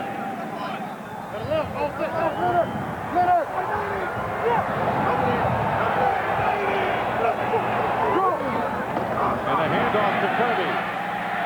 Terry Kirby with what looks to be close to another first down for the 49ers. Dwayne Rudd on the tackle. And I'll tell you, Kirby has done a terrific job running the ball where the Niners thought without Hurst they could not rely on the run today. One of the things they're doing, they're running that right side behind Gogan and Scrafford. They're also splitting them out. They have nice wide line splits on that right side. The Minnesota Vikings are lining up. You can see they got the first down. The Minnesota, by virtue of the fact of where they're lining up on the man, they're already giving themselves some space. Gogan and Scrafford are getting nice line splits. Terry Kirby, as a result, with 52 yards rushing on 11 carries. Winding down to a minute remaining. See the splits right down there. They got a good yard between them. On first down, Steve Young back to throw. Now running out of the pocket. And Young is going to get, let's see, another first down or close to it. Fernando Smith ran him out of bounds. And I think the 49ers will have another first down with under a minute remaining. Funny, Steve Young was talking the other day about just getting out there and running. You know, Steve Young was always one of the fastest guys on this team. I mean, he and Jerry Rice used to run after practice, and he would take them. I mean, he could flat out fly. Probably the fastest guy on the 49er team. Steve Young a lot smarter with his running this year. First for 10 at the 34-yard line. And Young again looking for someone. He finds Floyd, and he is hit immediately by Corey Fuller for a short gain of only 5. But the clock running with 45 seconds remaining in the half. The Minnesota Vikings have as many plays as the 49ers have first downs. And it's beginning to show now on the scoreboard, 21-7. Young getting hit from behind and is down, and that was John Randall, the NFL sack leader with 15.5 in the regular season. Throws Young for a loss of 5. Well, and that was a time when Derek Dees had him all by himself. You watch him right up here to the top. He's just going to take the beltway.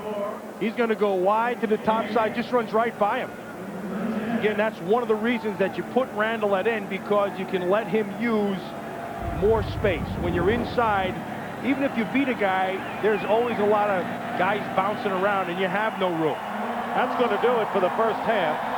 And the big play was the Ken Norton interception return for a touchdown, and that's given the 49ers some breathing room. So that is the end of the first half with a score. The San Francisco 49ers 21, the Minnesota Vikings 7.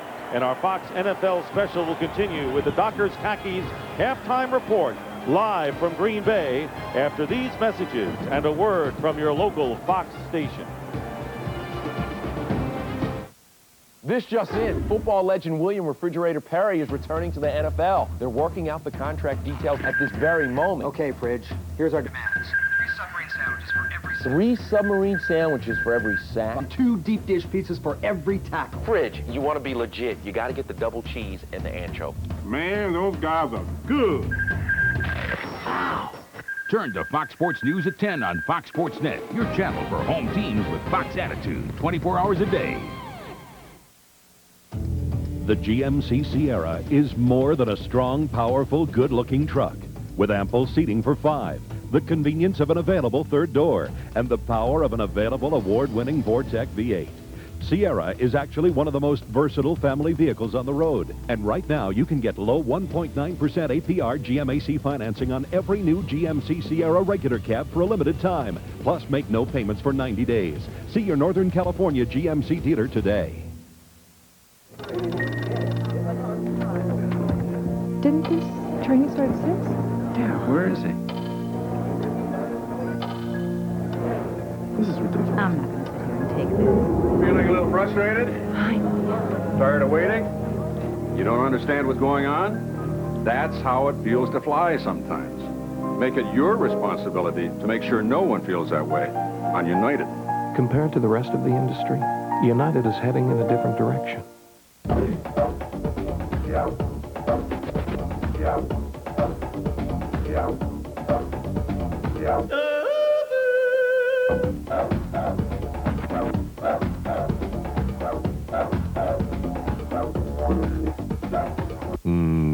No. The Nissan Pathfinder, official vehicle of Kirkwood Ski Resort. Buy or lease a new Pathfinder now and get 2 season passes to Kirkwood, home of America's deepest snow.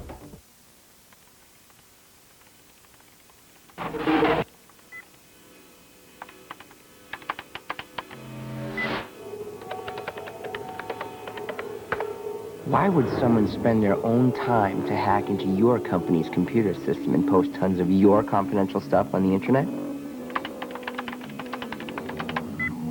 For the same reason we pierce our tongues. So, who's watching your network? The news you need from the #1 team you trust. The original 10 o'clock news. Dockers Halftime, brought to you by Dockers Khakis, the next best thing to home field advantage. Hey, nice pads.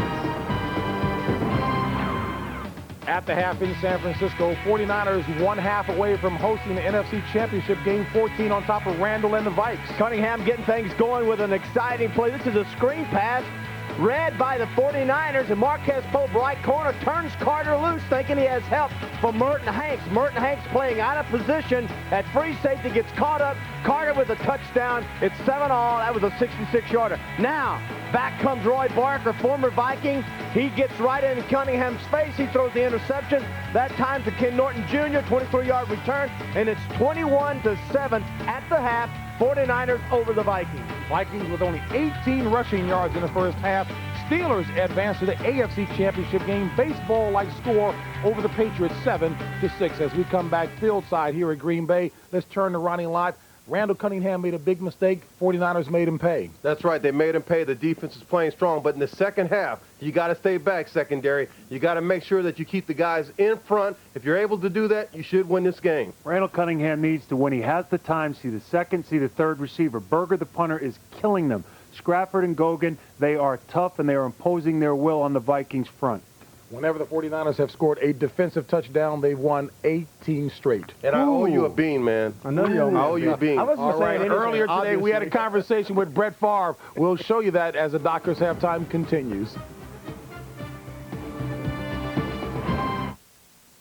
The Simpsons performed their greatest hits all in one musical extravaganza. Who rigs every Oscar night? A brand new episode Sunday on Fox.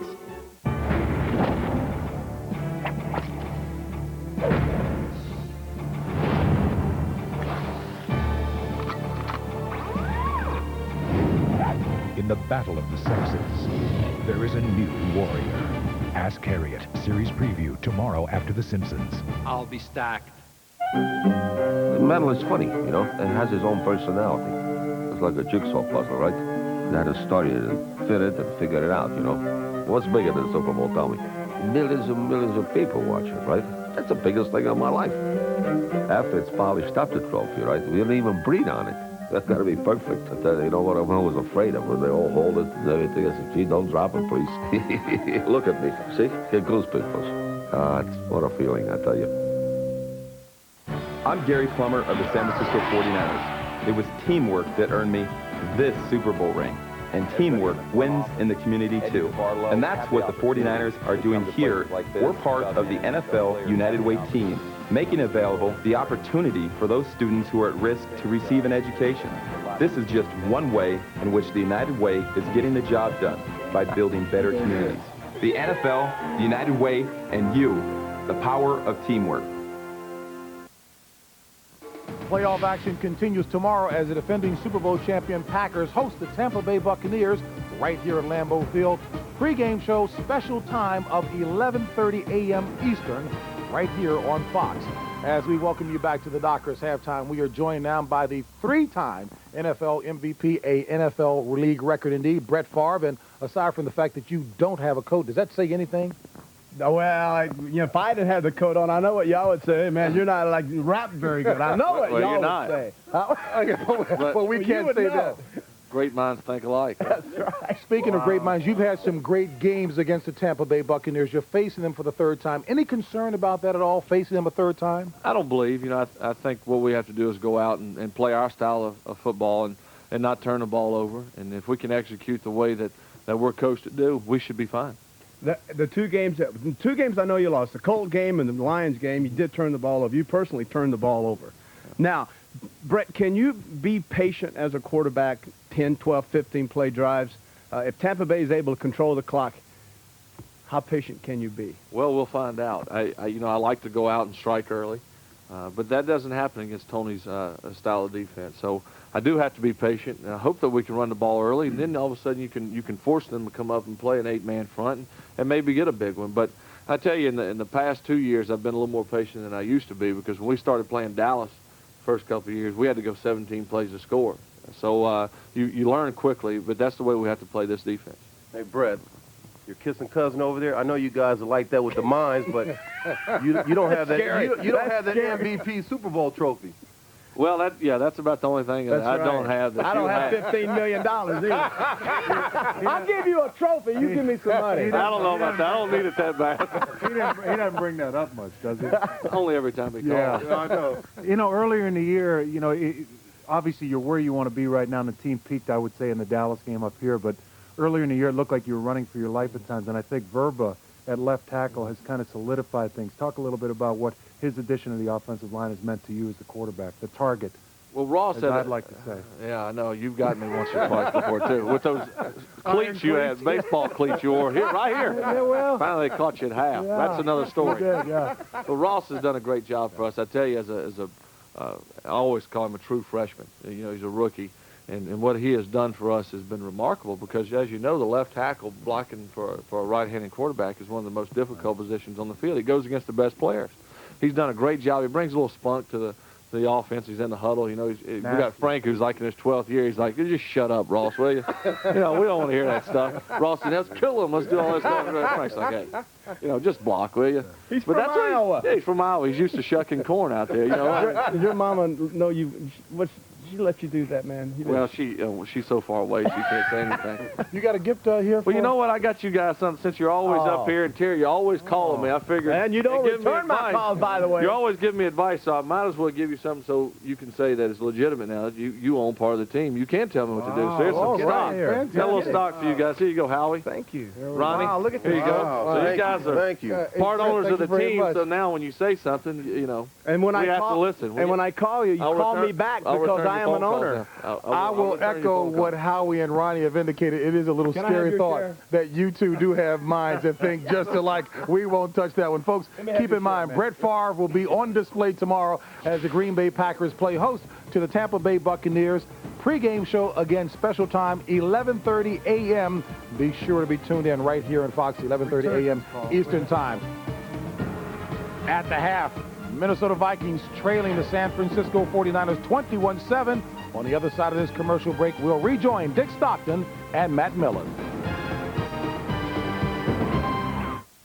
You're watching the NFC Divisional Playoff on Fox. In the Bay Area, there's only one clear news leader, and the November ratings prove it.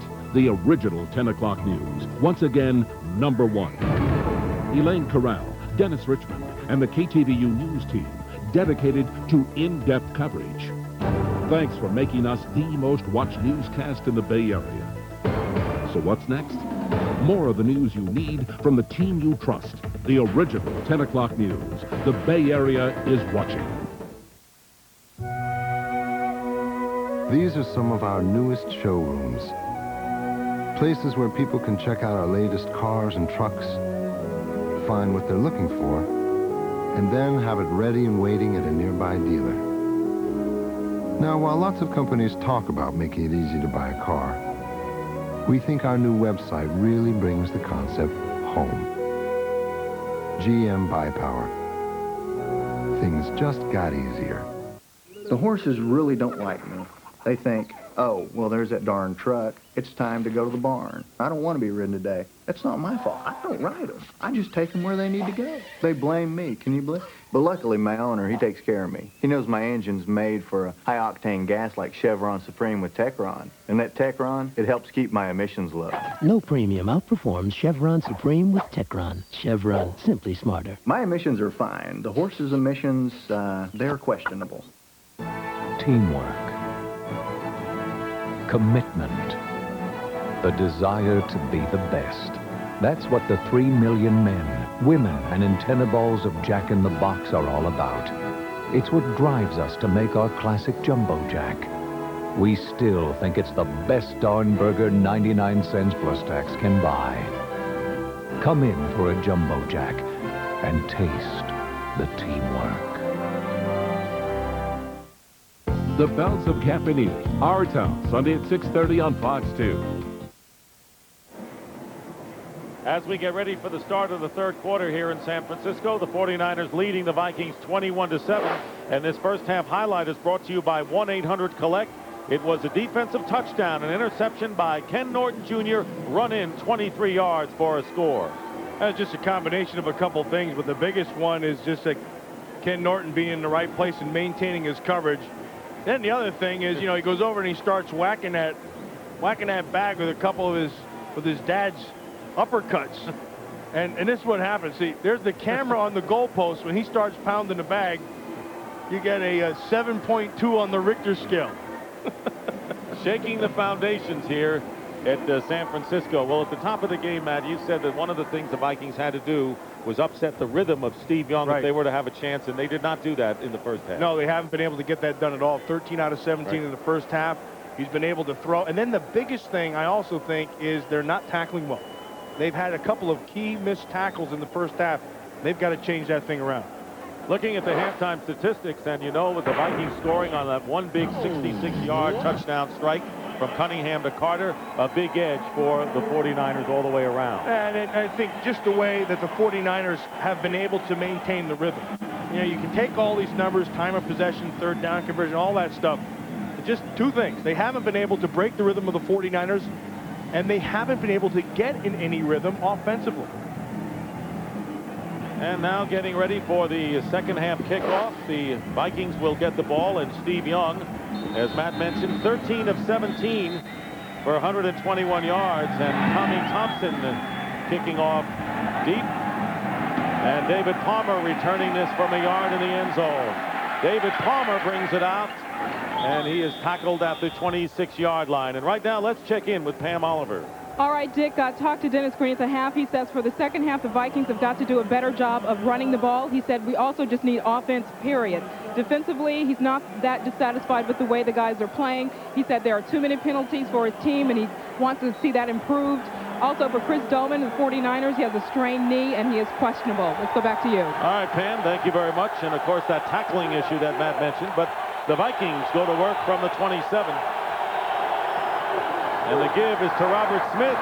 And the best running play of the day for the Vikings nets them 8 yards by Smith before Ken Norton brings him down. And one of the things that these 49ers defensive tackles do, and Bryant Young and Dana Stubblefield, is that occasionally they'll sit off the ball and they'll give about a yard of a cushion. And the reason they do that is twofold. First of all, they think they can read better, and secondly, they believe they're better laterally than they are. You see how they're off. See how they're right here? There's kind of a bubble on the inside. Second down and 2, and again Robert Smith, and this time Brian Young slices through and stops Smith for a loss of 1. Again, just going what we just talked about. He'll take that and it'll allow him to read. He sits off and he sees what the lineman's going to do. Now he has great upper body strength. You can see, just throws Everett Lindsey to the side, comes back and makes the tackle. There's that bubble we talked about, staying off the ball. There's the strength. And that, you know, I believe right there, it wouldn't have mattered if he read him or not. He just overpowered him. Yeah, right. Third down and 3. The Vikings 0 for 4 on third down conversions today. Flag is down. And usually this indicates a penalty against the offense, and it is a false start. Will be marked off. Prior to the snap, false start, number 86. Offense. This was the wide receiver this time, Jake Reed. So instead of a 3rd and 3, 3rd and 8 will be the situation. Heck, he probably was distracted there by Marquez Pope.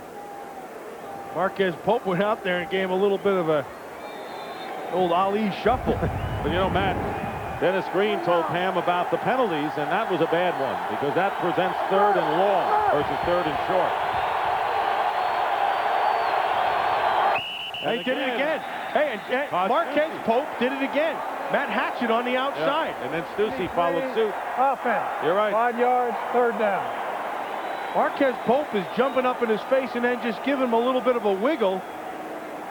Matt Hatchett got him to jump, and Stussy also jumped on the inside, like you said. So a dismal way for the Vikings to start this second half. They'll have 3rd down and 13 back at the 24. Watch Pope again. Yeah, he just did it like just a quick, and you did it. Yeah, he just turned around. 3rd down and 13, and this time Cunningham gets knocked down, and several of the 49ers, and this will be another one against Minnesota. This is horrendous. I've never seen that. 3 straight false start penalties called against the Minnesota Vikings on 3 consecutive plays. False start, number 71. Prior to the this time, David Dixon, the right guard. At least they're spreading it around a little bit. They only have 8 more players. You know, you watch this game. I've been watching it for a long time. That's the first time I've ever seen 3 in a row. That's the hat trick, Matt. So it's 3rd and 18 when it was once 3rd and 3. Cunningham going deep, and Chris Carter is knocked down, and that was Tyrone Drakeford, the nickel back, doing a fine job of staying with Chris Carter downfield, and that will bring up 4th down, and Minnesota will have to kick it away.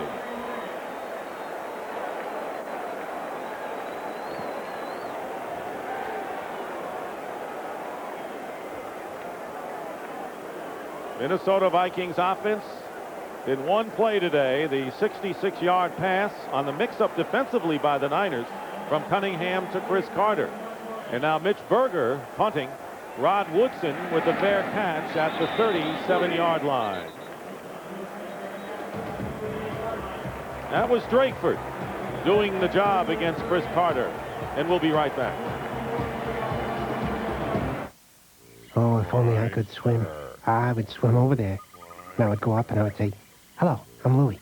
How are you? Nice to meet you. And then I would grab the heads and I would hold them under the water like this, like this. Yeah. Louie, you are one sick lizard.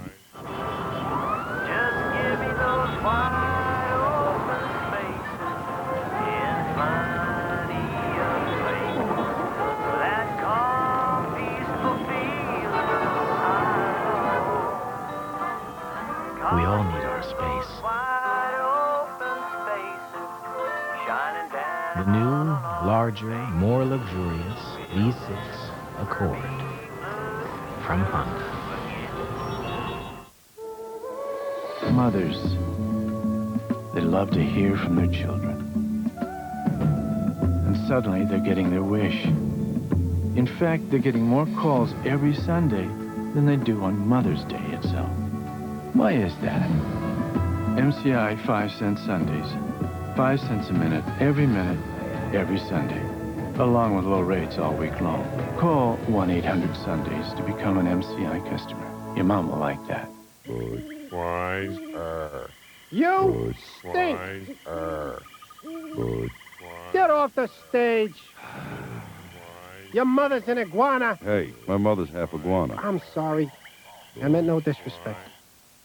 This Fox NFC Divisional Playoff is brought to you by the 1998 Honda Accord, an Accord like no other. By Paramount Pictures' Hard Rain, starts Friday, January 16th, rated R. And by Brewery Fresh Budweiser, who reminds you fresh beer tastes better.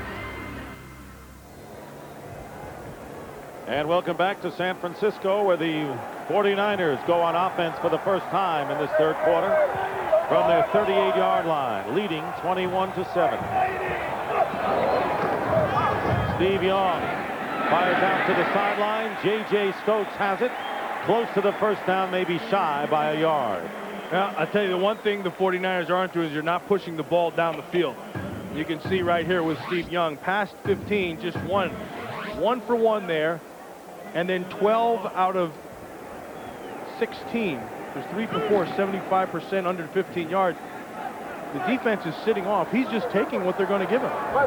Steve Young completed all 7 passes in the second quarter and his first attempt here in the third. Second down and 1, and here is Kirby. He's got the first down as he drives into Minnesota territory. Robert Griffith coming up to make the play. Dick, you know who's been playing well for the 49ers today has been William Floyd. William Floyd, I think he's all the way back off that knee. And again, I mentioned earlier, working with Tom Rathman, I think he's a better blocker now than he was prior to the knee. Prior to the knee, he just tried to knock you over every time. He's using a little bit more body position, but he still gives you good toughness out of that backfield. His blocking has enabled Kirby to get 53 yards and a touchdown. First and 10 at midfield, pressure on Young, and this pass intended for Brent Jones, covered downfield by Dixon Edwards. Edwards claims that he was interfered with by Brent Jones on his way downfield.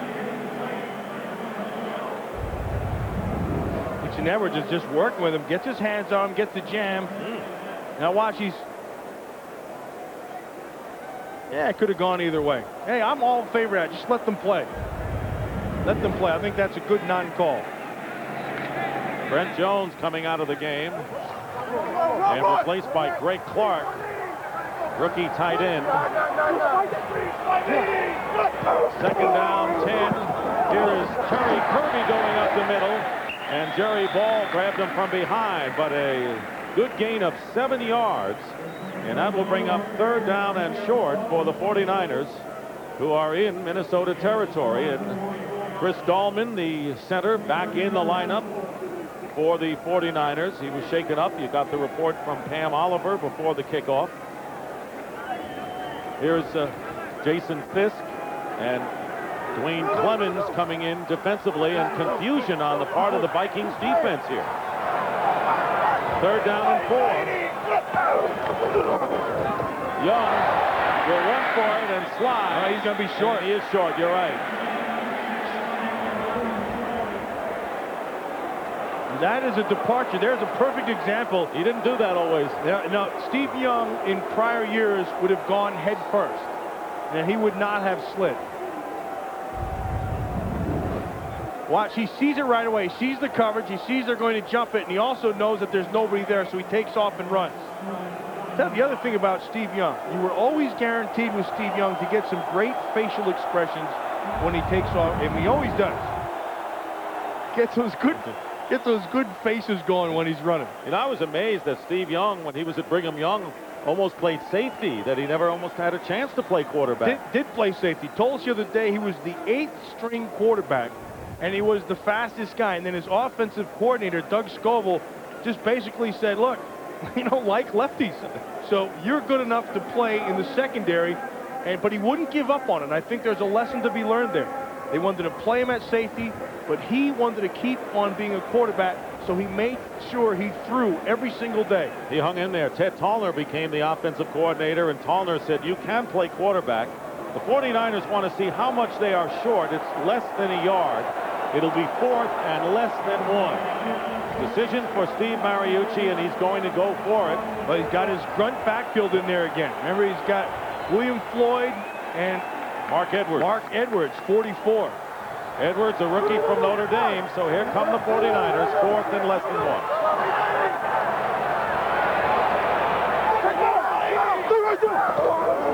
William Floyd. No, it's a fake, and the pass is caught by Brent Jones, and he's got a first down at the 25-yard line. A gain of 16. Well executed by the 49ers, and a good fake by Steve Young. Well, to that time, you just take the grunts and you fake them. And then because you have those legs of Steve Young, you use them.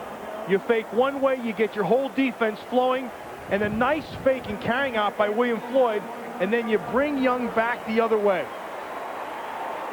Not an easy catch either for Brent Jones. And not an easy throw either. He's rolling away from his strength.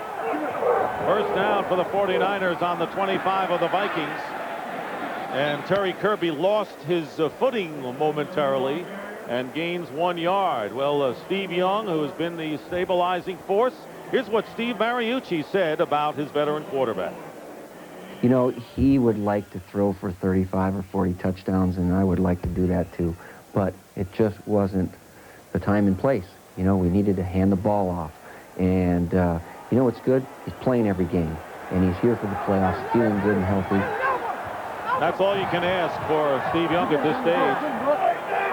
He's healthy. 2nd down and 9. And here comes pressure on Young. And that was Dixon Edwards who came in free from his linebacker position. And that will bring up 3rd down and long. You know, it's funny. I mentioned to Steve Mariucci, who also coached Brett Favre when he was in Green Bay under Mike Holmgren, and asked him to kind of compare the two. You know, Steve Young doesn't have the same arm strength as Brett Favre. But he said his decision-making makes him that much more efficient. Because he said Steve Young practices every day not to throw interceptions. He won't try to take a chance. And that's helped him through his career. 3rd down and 9 with 4 wide receivers for the 49ers. And Young on a slant completes the pass to Brent Jones, short of the first down, but in solid field goal range for Gary Anderson. An excellent side adjust by Brent Jones and Steve Young, something they've been doing forever. They see the blitz coming to the inside. You can see he's saying, how far? He wants to know. Yeah, he may go for it again. He did once. Gary Anderson flexing his leg on the sideline, the veteran field goal kicker. That's hard. How hard? You can almost see his voice get high when he asks that question. Hey, what? Steve Mariucci is one enthusiastic coach. He's naturally gung-ho, not artificially, naturally gung-ho. That's a little longer than a yard. 4th down. And here comes Gary Anderson to try the field goal. Gary Anderson, who has connected on 17 of his last 19 field goal attempts in postseason. This will be a 34-yard field goal attempt. The punter, Tommy Thompson, will hold. And the most prolific field goal kicker in history at 385. And Anderson's kick is good. He missed 2 against the Vikings 4 weeks ago, but this one is perfect, and the 49ers now lead 24-7. Thus saith the Lord, with the raging flood, We just want the money! he makes an end of those who oppose him, $3 million. and he pursues his enemies into darkness. On January 16th, prepare for Hard Rain. Hard Rain, rated R. Starts Friday, January 16th in theaters everywhere. Some of us know it will be all right, even when bad things happen, because we have someone to help see us through it. Darn thing came out of nowhere. I just missed it. I know. What do we do? I mean, should we just leave? They'll be fine. Now, keep your eyes peeled. Where there's one, there's usually more. Being in good hands is the only place to be. You can only survive on what you find in the forest. We'll meet in 5 days here. And good luck.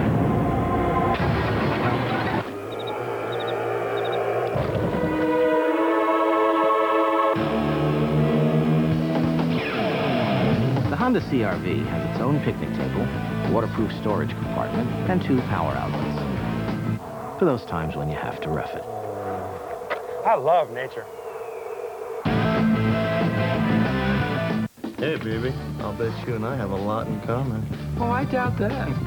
Ooh, ain't she sweet? Ask Harriet tomorrow after The Simpsons. The Minnesota Vikings have quite a hill to climb, trailing now 24-7. Last week's come-from-behind win over the Giants, the 5th biggest comeback in NFL playoff history, and right now they trail by 17 points. David Palmer is back deep as Tommy Thompson getting set to kick off. Palmer on the run at the 5-yard line. And the 49ers have done a good job on coverage on kicks today. That was a 19-yard return, and Kevin Mitchell making the play. We'll be right back.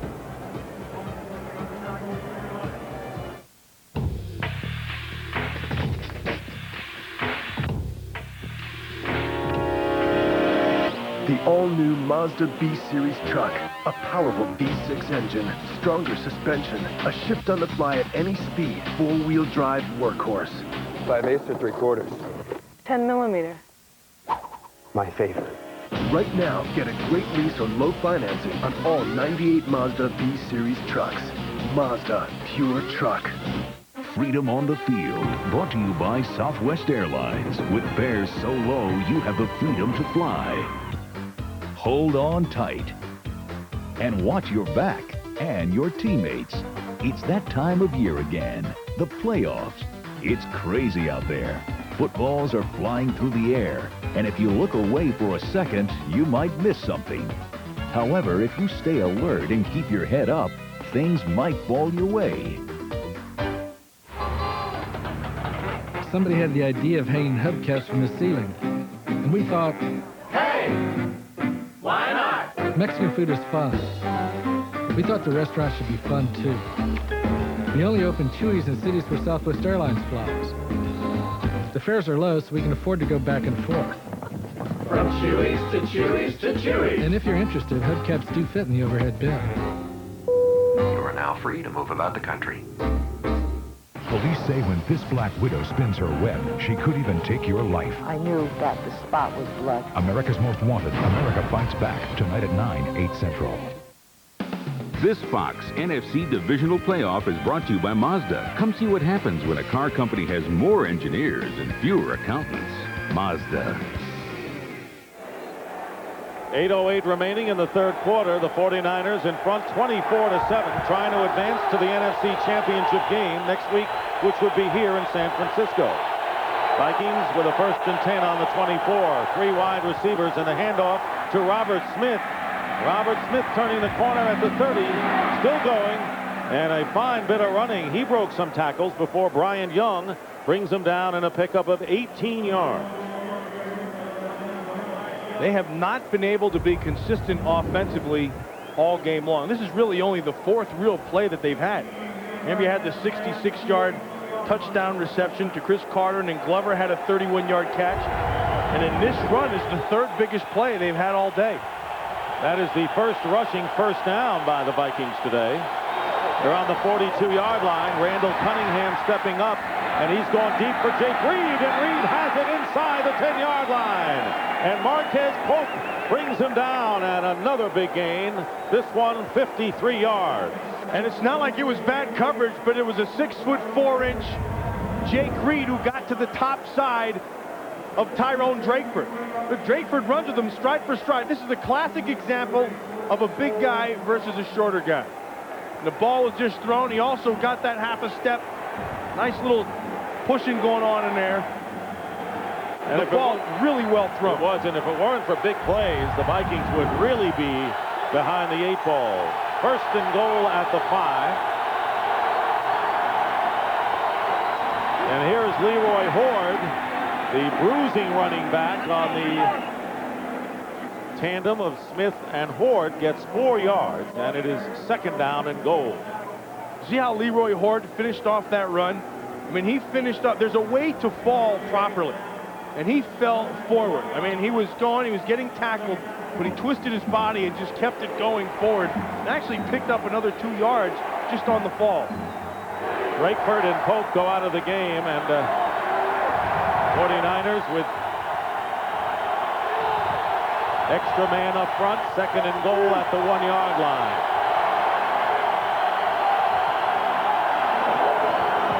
Leroy Horde won't get there and might even lose a yard. Ken Norton Jr. the first to reach him. It'll be third and goal, and of course this is 4-down territory for the Vikings, who trail by 17. It's a nice job of reading your keys and then just jumping what you see. Randall McDaniel's going to pull around, and Ken Norton Jr. just comes in from the side and is able to make the stop in the backfield.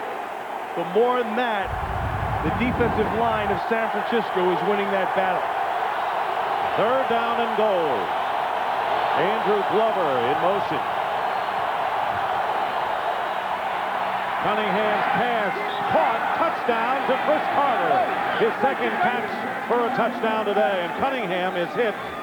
Slowly getting up, Chris Dolman, the former Viking, was there, but Cunningham appears to be all right as he runs off the field. Well, if you listen to our pregame show, one of the things they talked about was inside the red zone, Chris Carter and Randall Cunningham were on the same page.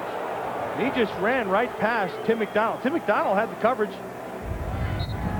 But Carter whipped his head around before Tim McDonald could. Eddie Murray with the extra point, and the Minnesota Vikings with an impressive drive sparked by a 53-yard pass. There's a flag on the field. And it'll be holding against the Vikings. Carter with his second touchdown catch of the day. 87 on the kicking. Hunter Goodwin. 10-yard penalty. Here's the touchdown again. Man, the ball just was thrown, and actually Chris Carter whipped his head around before Tim McDonald could, and then a good job of getting those, I don't know. He got 1 foot down for sure, but that second one, that toe right there. Whoop, that's not the toe. I know my anatomy. That ain't a toe. One. Oh, look at that. Right there. Meanwhile, the extra point kicked from the 20-yard line is good by Murray. And with 5:13 remaining in the third quarter, the Vikings get a touchdown back. Reggie! Did you eat your chunky soup? How did you get down here? Ma?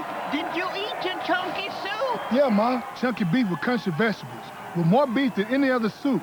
Lean beef, potatoes, vegetables. Chunky always hits the spot.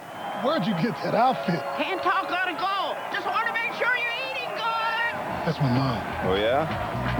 Which one? Campbell's Chunky Soup. It's loaded with beef.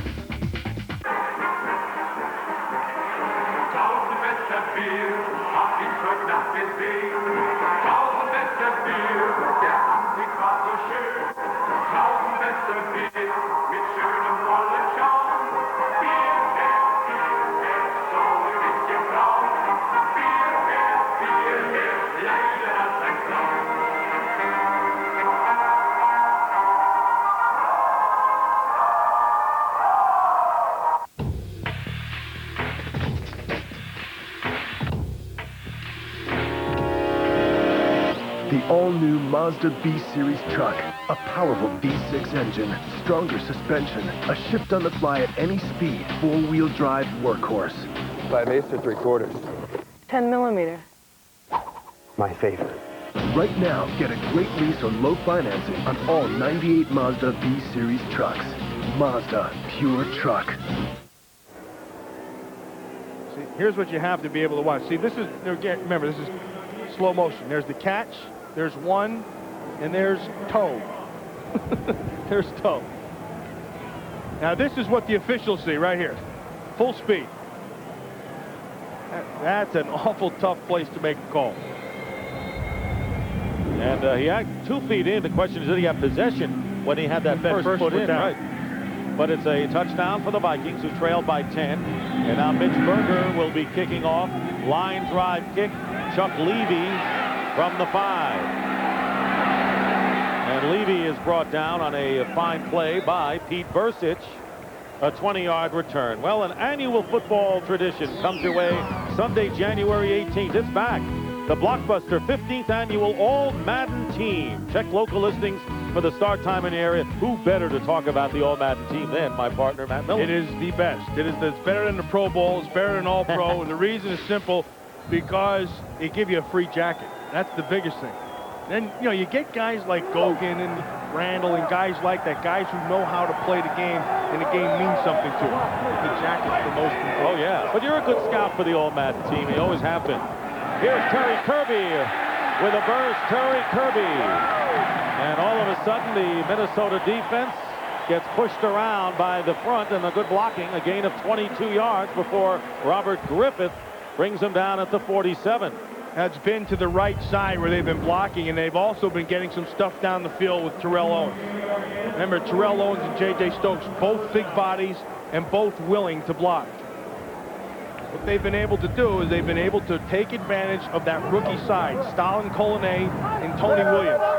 Then Scrafford and Gogan have been winning that battle. Kirby with 85 yards rushing gets another attempt. This is his 16th. Great cut in by Terry Kirby. And finally, Torian Gray with a tackle, but another first down to the 40-yard line of the Vikings. Just talking to Steve Mariucci, he said, we've got to be able to get Terry Kirby running the ball effectively. He said, matter of fact, we had a little sit-down this week, and we talked to him about making the play and running through blocks and being physical, and he has really run well today. Garrison Hurst, who had a big year, broke his collarbone in Week 14 against Kansas City and gained over 1,000 yards. Chuck Levy replaces Terry Kirby in the backfield. First down, Steve Young, short drop. Terrell Owens with a catch and a minimal gain on the play. Most defenses will say this: we will give you 5 yards, we'll make you work down the field methodically, in the chances are that you're not going to be able to do it. Somewhere along the line, you're going to mess something up, and either you'll turn the ball over or you'll lose it on downs. But with the 49ers, you can't do that, because once they have the rhythm like they have now, they can drive it for 10 and 15 play drives. Undefeated at home this year for the first time in their NFL history. Second down and 7. Young on rhythm as J.J. Stokes still on his feet and out of bounds. Another missed tackle. The 25-yard line. Another missed tackle by the Minnesota Vikings. And this game summary is brought to you by Budweiser. It's been all the 49ers as far as the first downs are concerned. Steve Young with a precision-like game, running for 37 yards, but Chris Carter has kept the Vikings in there with 2 touchdowns of his 3 receptions on the day. First and 10 at the 25 of Minnesota. Inside handoff, William Floyd. And Gray brings him down, but Floyd is close to yet another 49er first down. What a nice little misdirection. Leonard Wheeler slow getting up. He's shaken up.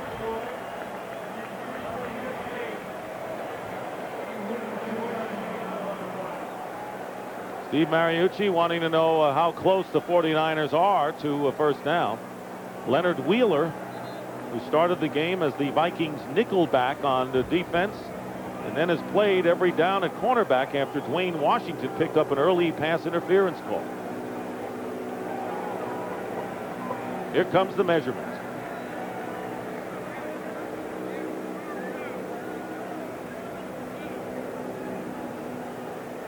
And they've got another first down. 49ers on the 15 of the Vikings.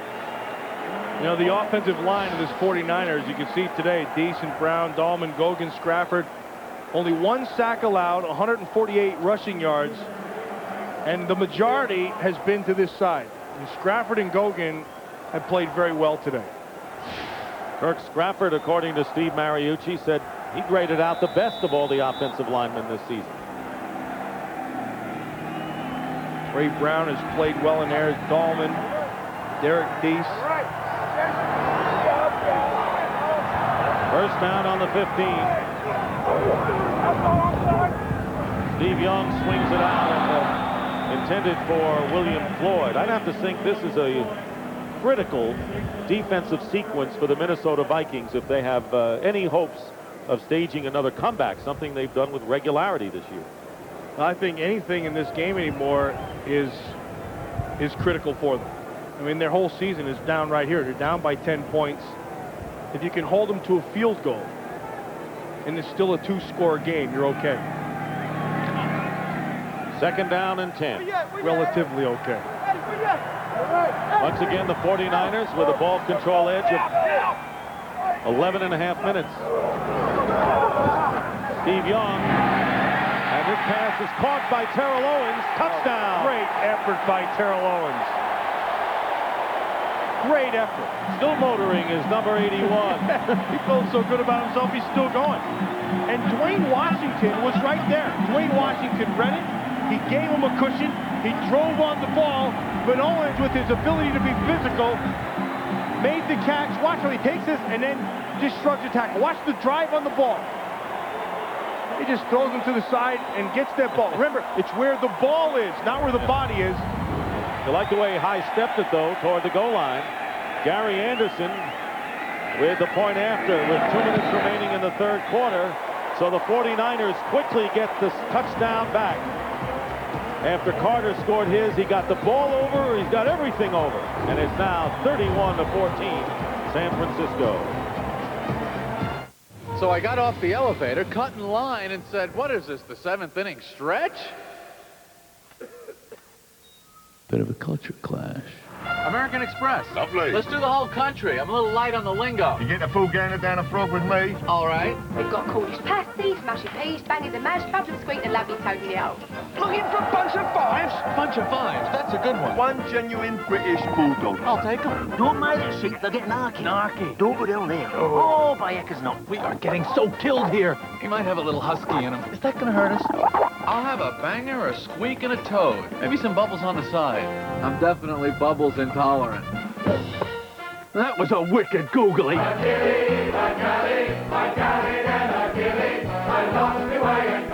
So I took a butcher's up the apples and pears and said, what is this, the tea interval? All over the world, you can do more with the American Express card. I have no idea what I'm talking about. Flight 57 now boarding. Hey, Junior, we don't want to miss our curtain. I hope you've got Hertz #1 Club Gold. Well, not exactly, but this company's fast. Oh, sure. Can't we skip the rental counter like it hurts? Well, not exactly. Duh. Hey, genius, I'm waterlogged. Doesn't your company have a canopy like Hertz? Well, not exactly. Remember, there's Hertz and there's not exactly. Choose the right one. So you still think I'm the dummy? Not exactly. Tonight, an all-new Mad TV with host Pam Grier. I'm Special Agent Mulder. That's out of this world. Did the alien try to probe you? Mad TV, late night tonight on Fox. Now, I want you to watch Steve Young. See, now watch this. See, this is how it's done. You see this? See, that's how quarterback stands. See, they dance. Look at his eyes. They dance from the waist up. They're good chair dancers. See, and he knows it. And at age 36, he can do it with the younger guys. David Palmer returning the kickoff. Fumble. And the Vikings appear to have recovered the fumble at the 22-yard line. And it was forced by Jim Schwantz. And now for McDonald's game break. Drew Bledsoe of the Patriots looking to throw with the score tied in the first quarter today against the Steelers. Chad Scott picks it off, led to a Steeler touchdown, and then he was sacked by Jason Gilden. And the Pittsburgh Steelers hold on and win 7-6 to advance to the AFC Championship game against the winner of tomorrow's game between the Broncos and the Chiefs. And Kansas City and Denver in a familiar battle of Marty Schottenheimer against John Elway. How long have they gone at it? There's the ball. It goes flopping up in the air. And it looks like Dwayne Butler is the guy who ended up falling on the ball, and I believe he's down out. Oh, it's Charles Evans, and he's up. But Dwayne Butler came up with the fumble right there.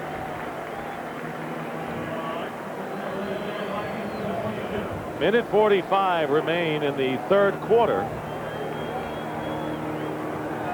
Of course, with a 31-14 deficit, as Evans appears all right. The Minnesota Viking running game has to be extremely limited at this point. That'll make it tough for Randall Cunningham against the 49er defense. Robert Smith will be the lone running back with 3 wide receivers. First down.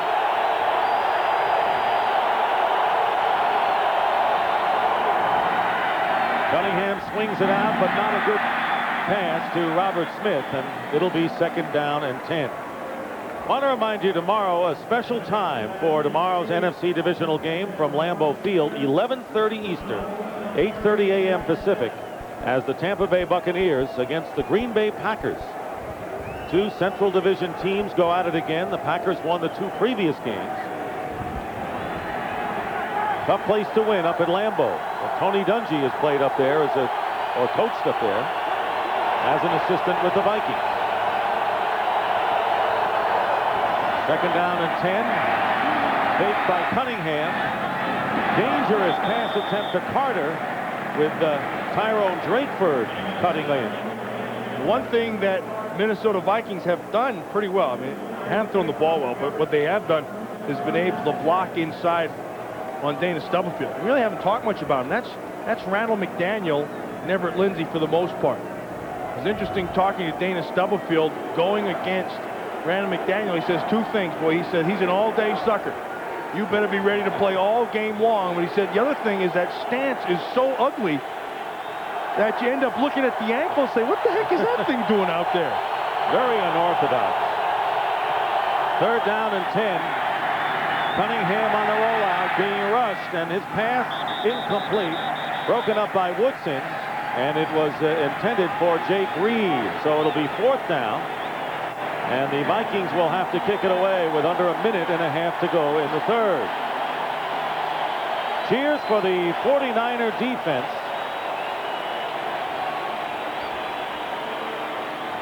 Number 1 in the NFL all year. Their secondary has played very well today. Yes, they have. Mitch Berger kicking for the 6th time. And Ron Woodson back to receive. Flag is down. Fair catch called by Woodson at the 38. But there's a penalty. That kick went 40 yards. Bob McElwee.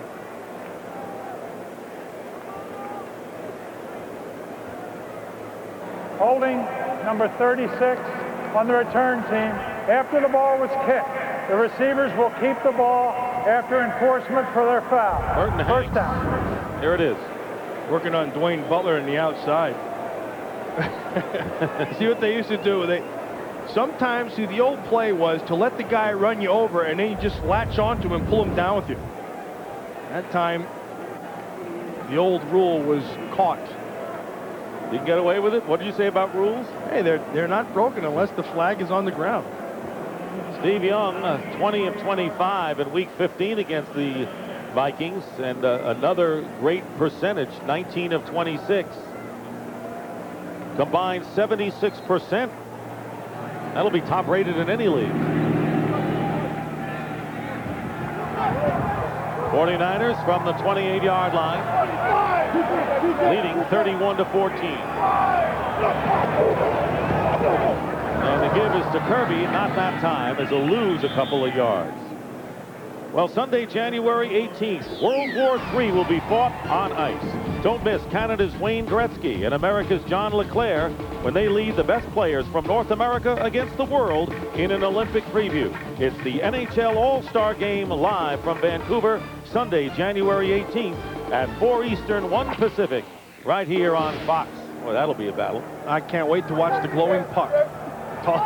Give me the glowing puck. We can put some glow on the football. Oled, second down and 12. Steve Young up the middle with Brent Jones. And no complete is the call on Jones, who took a lick from Robert Griffith. Steve Young saw that quick. Brent Jones knew it was going to happen. He's been there enough times. And he's not getting up. He just got to catch his breath right now. Robert Griffiths was right there. Griffiths was looking right in. Here's the thing about Brent Jones. He knew he was going to take the hit. He wanted to try to get small as quick as he could, but the ball got there right as Griffiths did.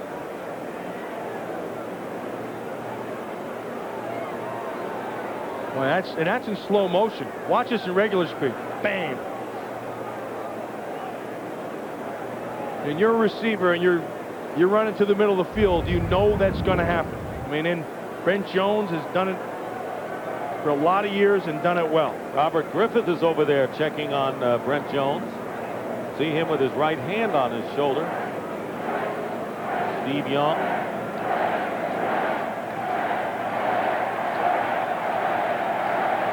They're chanting Brent Jones's name.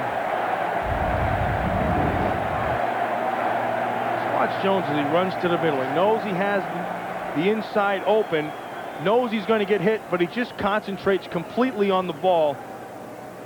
Doesn't have enough time to get small after the catch is made. Chris Carter of the Vikings is right in the middle of it now as well. Brent Jones. Brent Jones got hit in the mouth. In the kisser, yeah. He's retiring after this season. There are some of his teammates, pretty good career, who are questioning whether he should retire.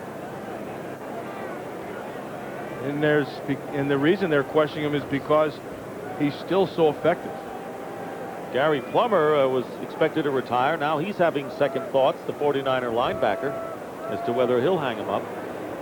There's a group out here from his district. There's Gary Plummer. There's a group out here from Brent Jones' area who want him to run for political office, and he's considering that. Getting some votes right now.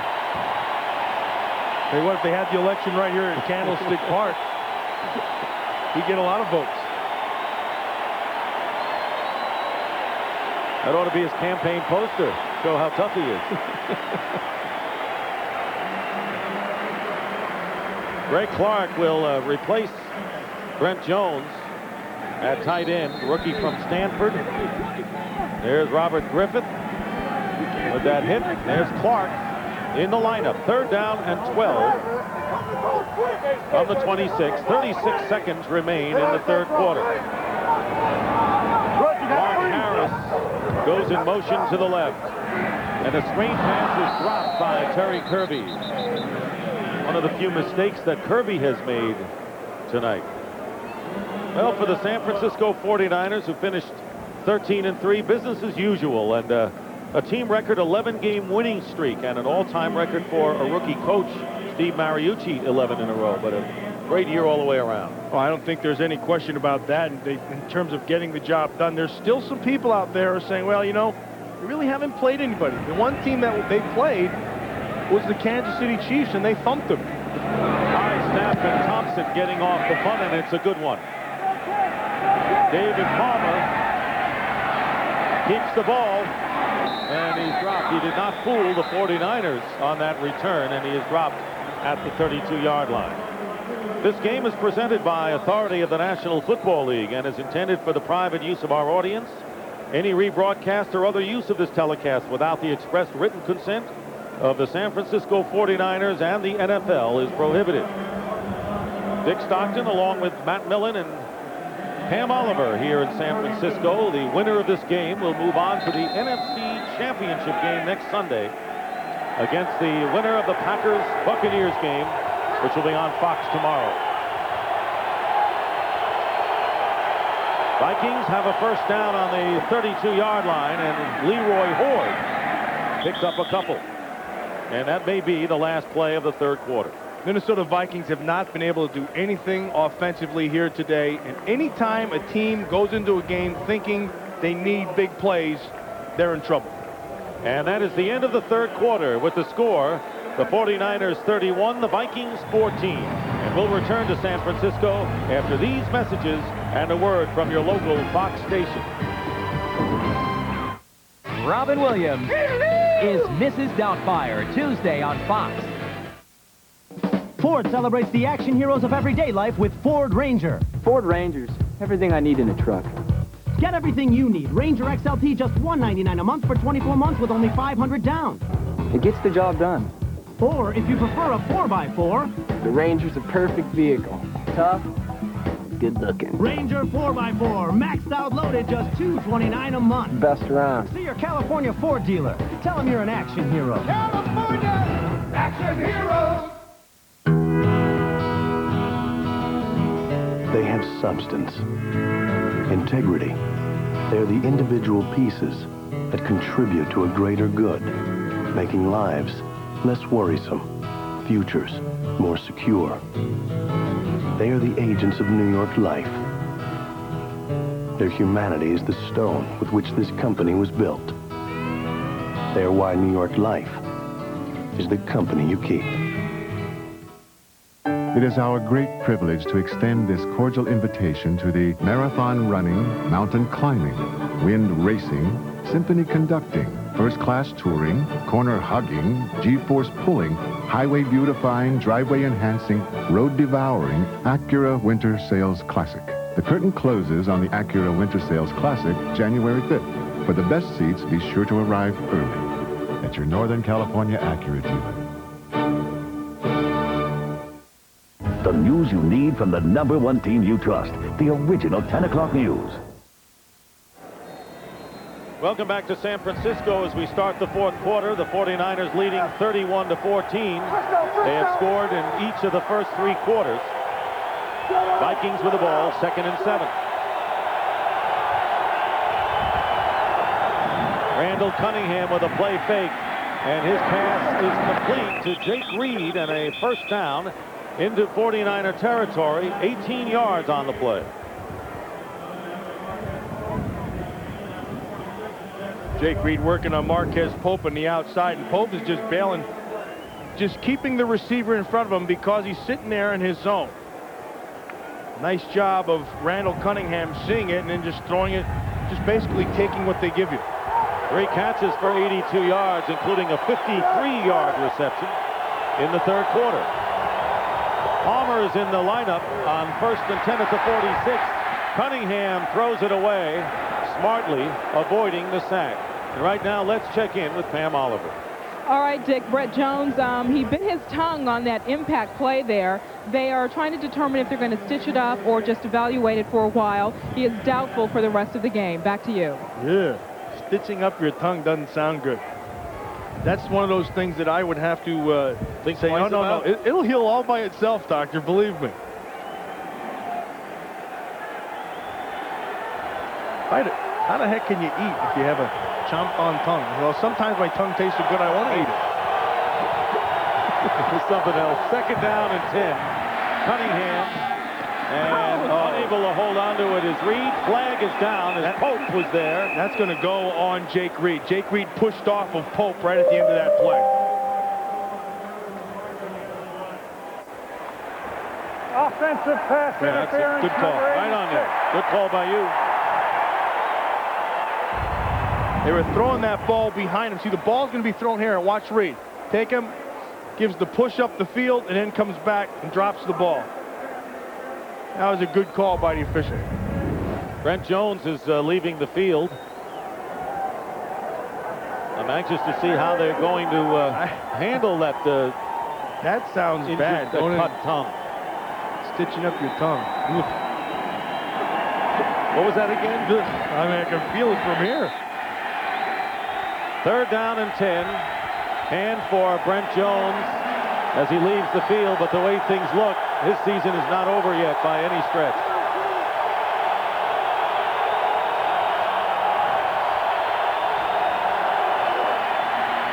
They need 10 yards, and Randall Cunningham going for Matthew Hatchett. Incomplete, covered by Merton Hanks downfield, and it's 4th down, and the Vikings will go for it, I would assume, on 4th down. I guess I assumed wrong. Mitch Berger is going to come in to kick it away. The secondary of this 49er defense has been on top of their game just about all game long. They had a couple of big plays that happened to them earlier, but for the majority of 3 quarters, they have not given anything up. Chuck Levy is back to receive the punt, and he calls for the fair catch at the 22. Rod Woodson has a strained left calf, and thus Levy returning that punt. We'll be right back.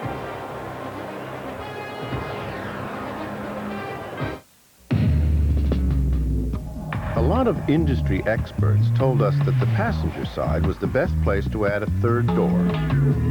We got still more advice insisting that the driver's side was the only logical choice. But as you can see, we let it all go right in one ear and out the other. Introducing the new Dodge Ram Quad Cab. The rules have changed. We're back at Ericsson Stadium where we're down in the final seconds of the game and it's still tied. The kick's high. And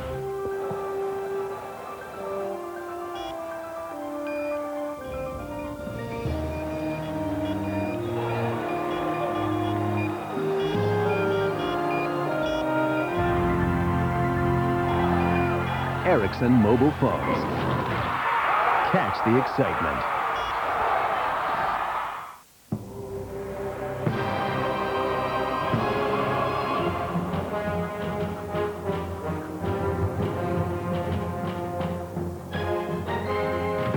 It is a test, not just of strength, but of the power of the mind.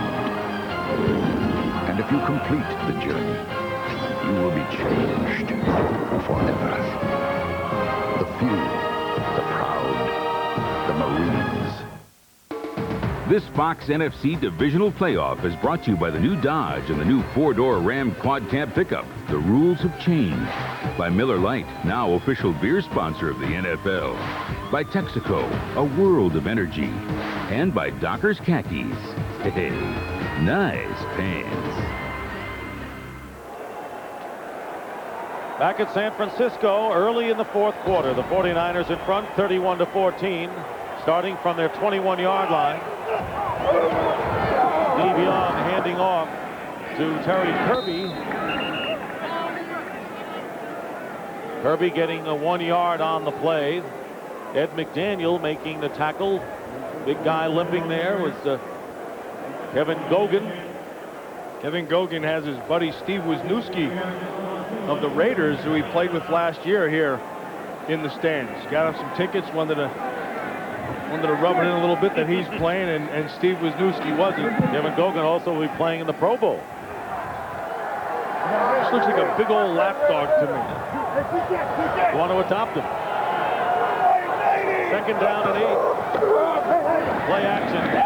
Steve Young flips it out to Terry Kirby. Terry Kirby has been the big offensive hero other than Steve Young today, and he gets enough for the 1st down. Leonard Wheeler on the tackle to the 35 of the 49ers. Well, they needed Terry Kirby to come through, and he responded. He's run well, and he's always done a good job of catching the ball out of the backfield. Torian Gray, you can see there, number 23, with his helmet off and getting up a little slow. Speaking about Kirby, 99 yards rushing and a touchdown, and he's caught 3 passes for 24 yards as well. We'll take a timeout. Be right back. Rocks. Some people skip them, stack them, or just plain ignore them. But then there's these Texaco people. They love the darn things. Obsess over them. Go to the ends of the earth to find them. They study them. They scale them. Even taste them. Why? You find the right rocks you find the energy the world needs to keep on running. Texaco, a world of energy. Every player has a weakness. Tonight, Mr. Grant Hill's weakness takes center court.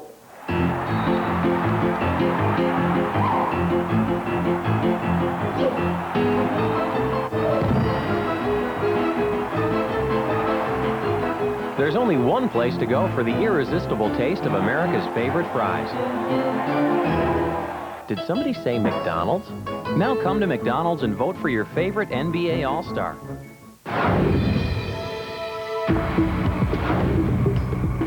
Dodge Ram gives you the most powerful overall line of pickup engines on the planet, including 2 even more powerful V8s, the most powerful diesel, and the only V10. You'll be glad to know we also worked on this, making it easy to answer the oft-asked question, wow, what have you got under there? Dodge Ram. The rules have changed. Get ready for a manly comedy, cleverly disguised. Back off, pal! Ask Harriet previews tomorrow after The Simpsons. High above, the Goodyear Blimp Eagle has been providing these aerial pictures. Goodyear blimps travel over 100,000 miles every year, covering major sporting events. The 49ers with a first down on the 35-yard line. Orlando Thomas has replaced Torian Gray at free safety for Minnesota.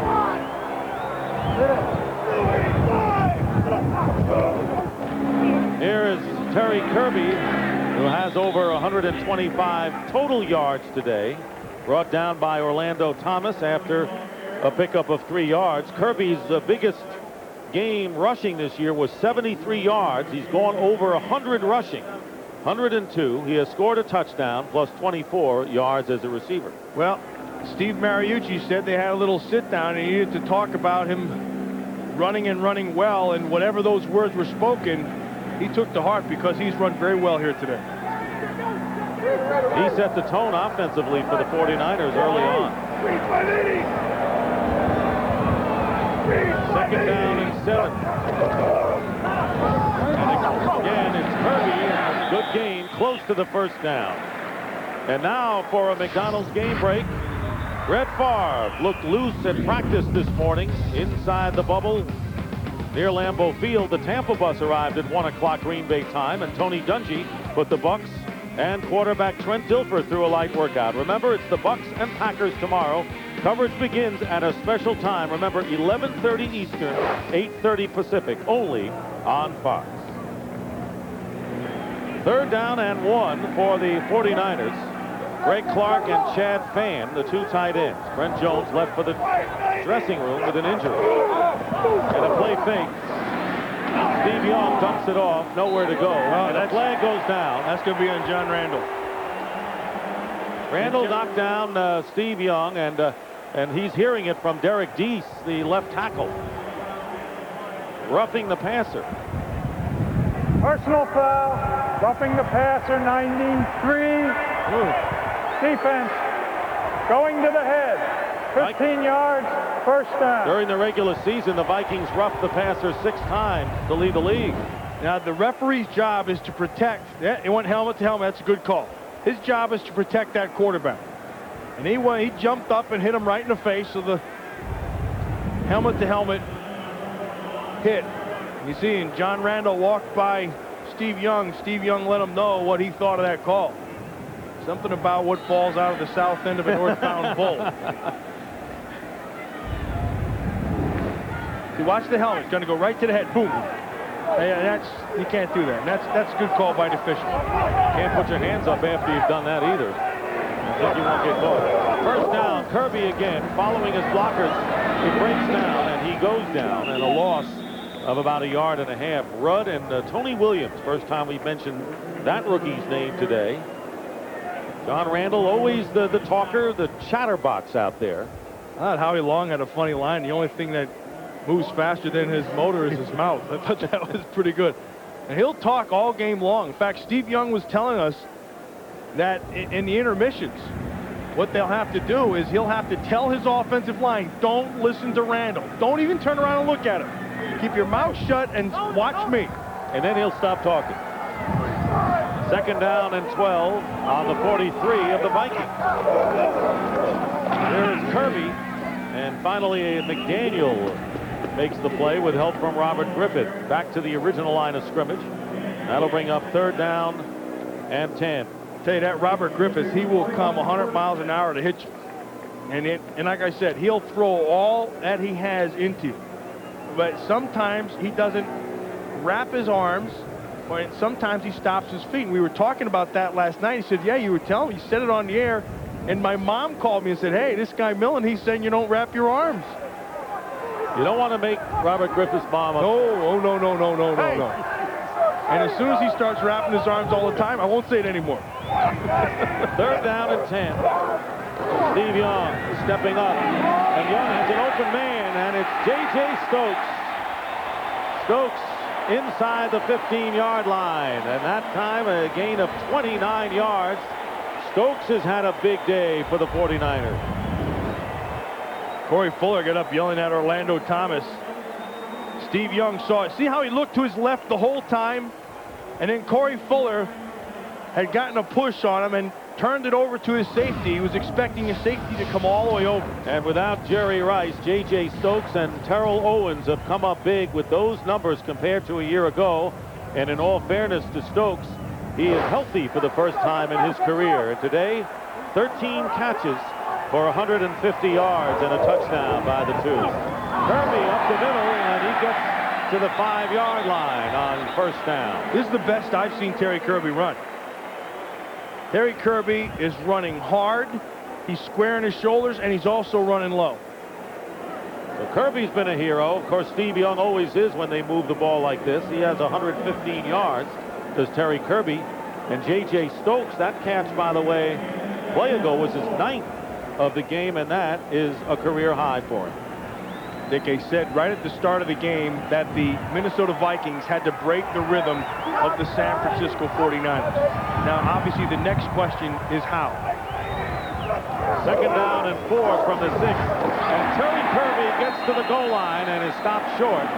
Kirby, by the way, with a career high today rushing with well over 120, and add some more to that. It'll be a first down and goal at the 1. With 8 minutes remaining in the fourth quarter in what is going to be a convincing San Francisco 49er victory. Dick, to answer that question of how, I think there's 2 things that you definitely have to do against San Francisco. First of all, you can't just sit in zones and let the receivers run. You have to be able to knock the receivers around at the line of scrimmage. Pretty good balance today. And a touchdown, Terry Kirby with his second TD of the game with 7:32 to go.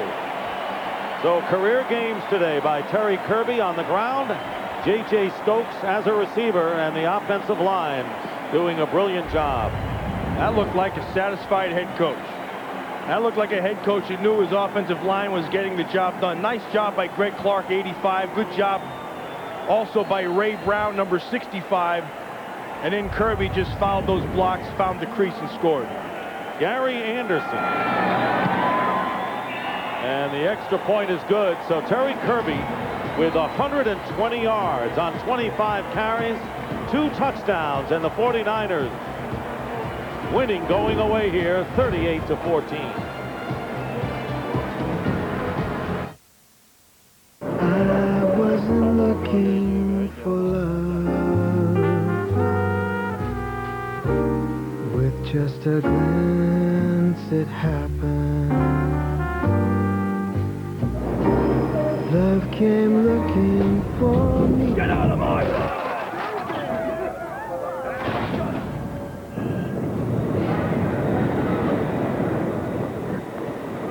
Dockers, khakis.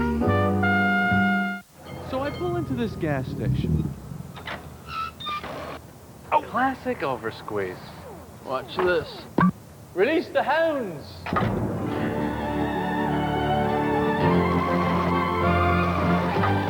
Perfect pump. 2037. Even at the gas station, you can do more with the American Express card. Even though Dodge Ram is the bright red gold standard of pickup trucks, we're always improving things. We've made our available Magnum V8s even more powerful. We've improved the already world-class interior. In all, we've made 130 improvements to the Ram lineup since introduction, including this one, our new flow-through ventilation system. New Ram Quad Cab. The rules have changed. Time flies, you know. Every week a game, and boom, playoffs. 2 teams play a game. One game you out. You wait till next year. So who do you think gonna get it this year? That wonderful trophy?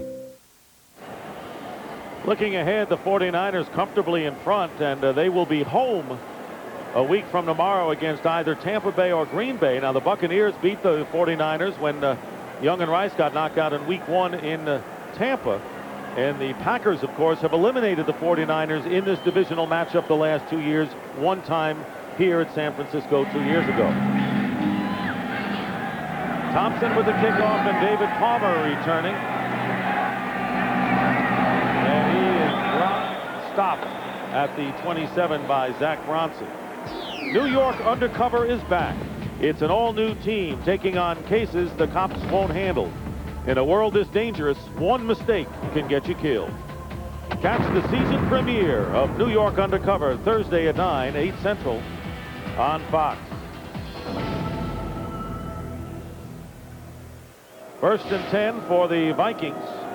Time running out on their season, trailing 38-14. They're on their 27-yard line.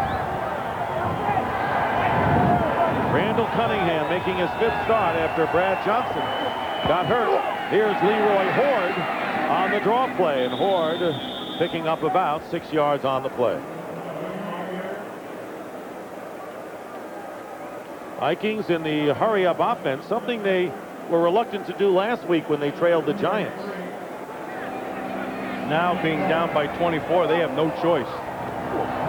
2nd down and 4. Cunningham off the hands of Horde, incomplete. Matt, looking ahead to the game tomorrow between the Packers and the Buccaneers, Green Bay having won the first 2 in the regular season. I think the Tampa Bay Bucks will go in there pretty confident, because I think they match up not great, but pretty well. Where they're not great is because they don't match up well, nor does anybody match up with Brett Favre.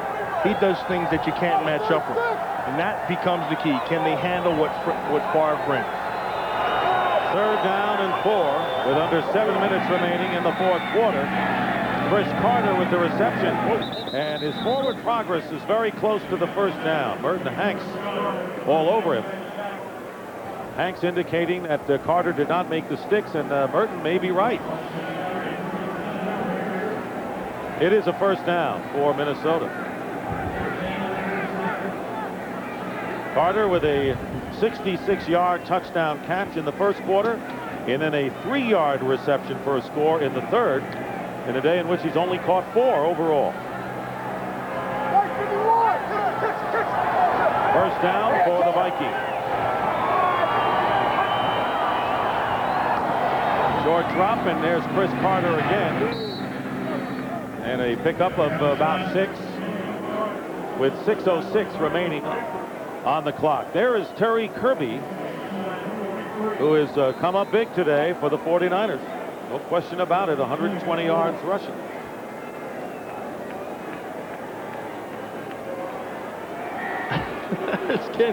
M-I-C-K-E-Y. Why? Because I love you. 2nd down and 4.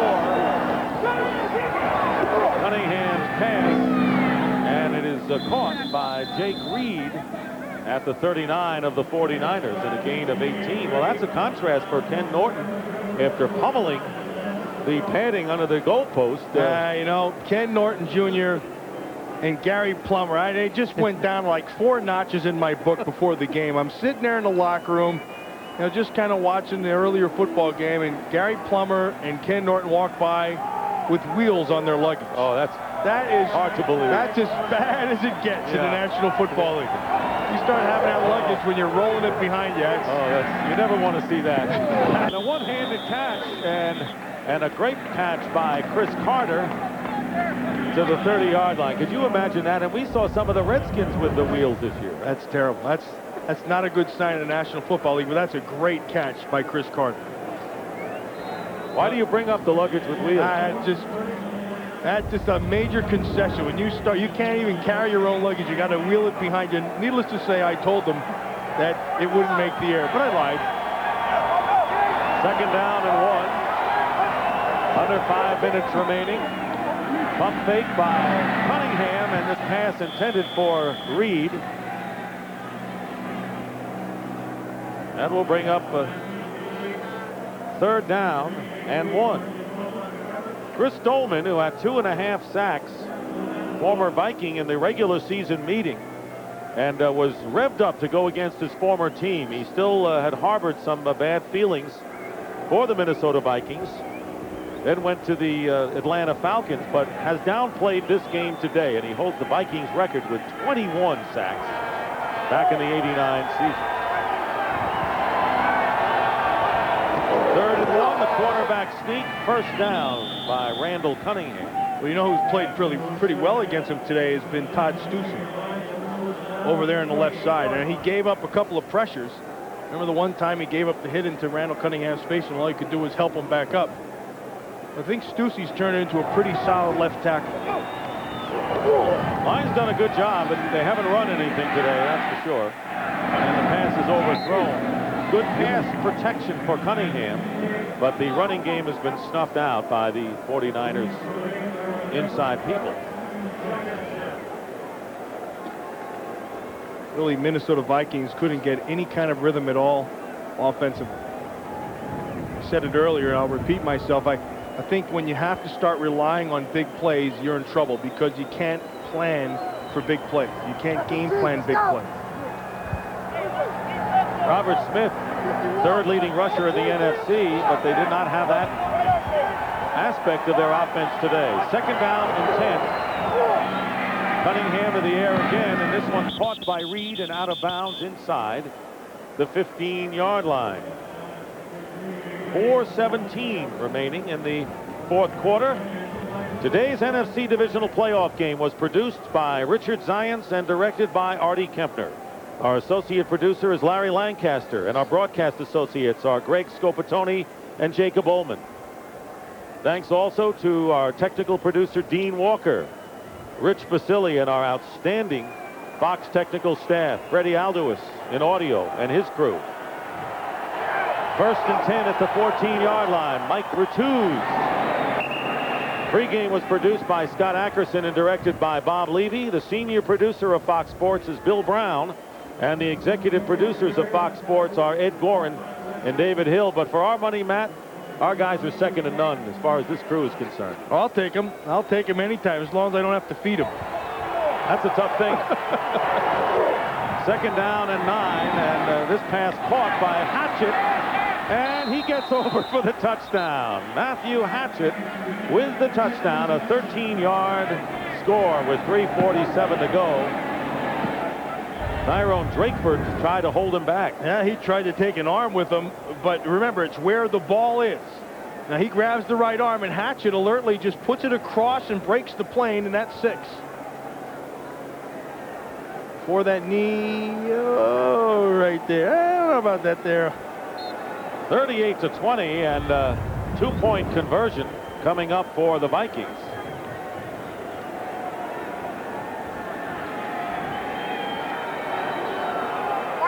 Trailing by 18 points. You make it a 16-point game. Cunningham has it, and Chris Walsh, former Stanford performer, and now it is a 38-22 game with 3:47 to go.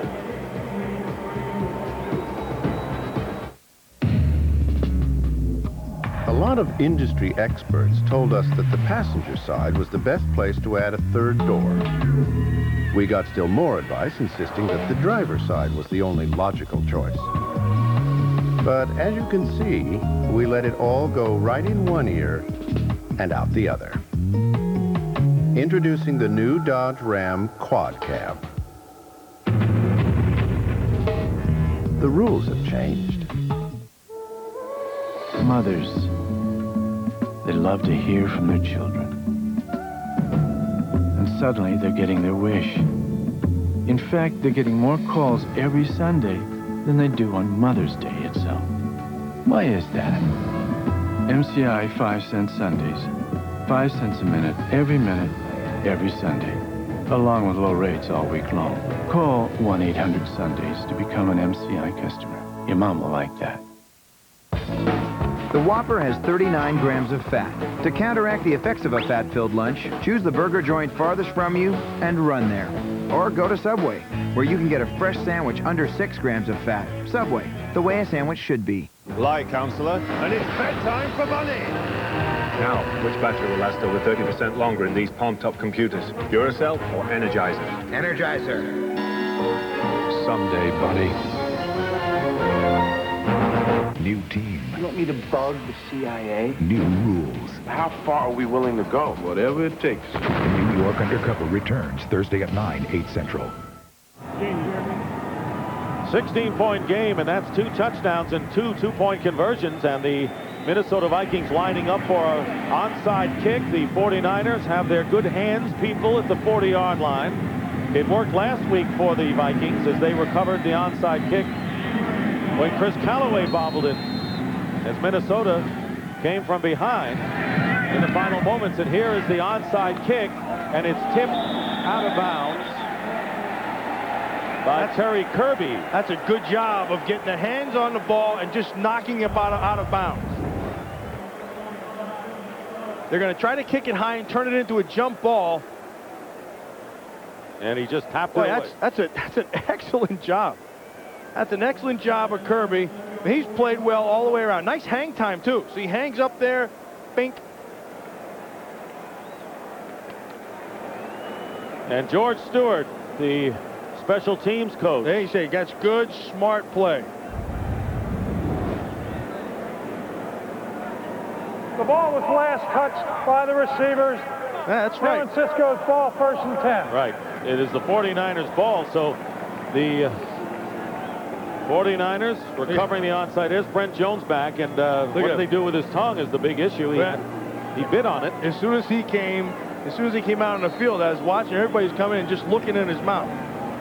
Jeff Brom has come in at quarterback for the 49ers.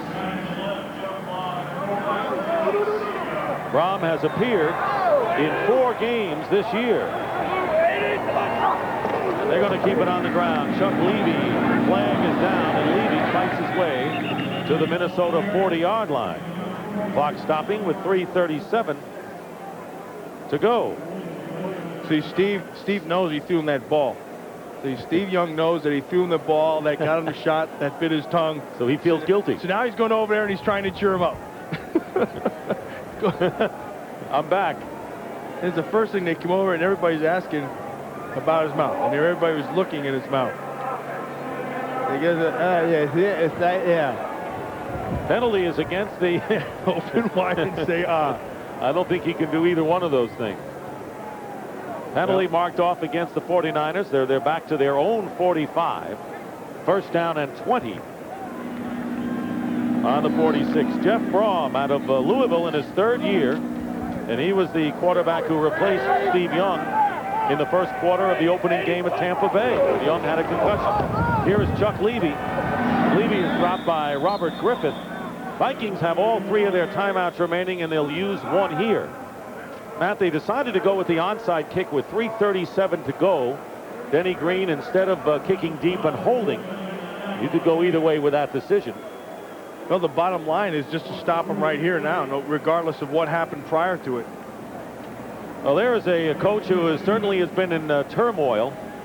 You know, his book came out and it listed a scenario, a plan to sue the owners of the Vikings if he would not gain control, and that has been an issue as far as the Vikings are concerned. And then last week, he talked about a conspiracy of columnists in the Twin Cities who want to run him out of town. Now, Dennis Green, rumored to be possibly the next head coach of the Oakland Raiders, certainly has been in a swirl of controversy, and that, you know, is something that Dennis Green has never backed away from, even from his days at the University of Iowa when he led a revolt in the 1968 season. I don't know anything about that, Dick. All I know is the guy has taken his team to the playoffs every year. I think he's a pretty good football coach. Yes, he is. 2nd down and 23. And he won his first playoff game as Chuck Levy carries last week against the Giants as the Vikings call their second timeout, leaving them with 1. But to have so much controversy happen during a season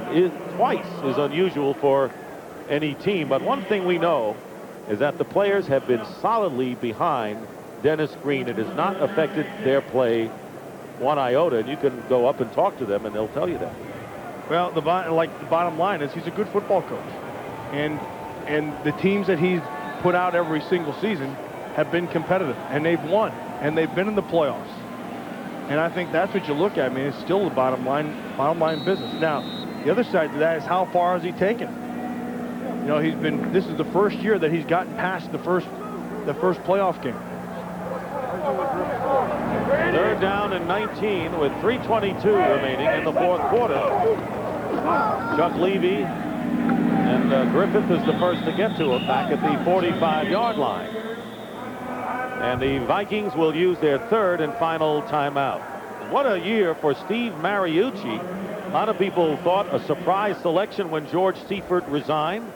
He was the Packers quarterback coach the last 4 years, working with Brett Favre. And his team, after losing the opening game at Tampa Bay, won 11 in a row.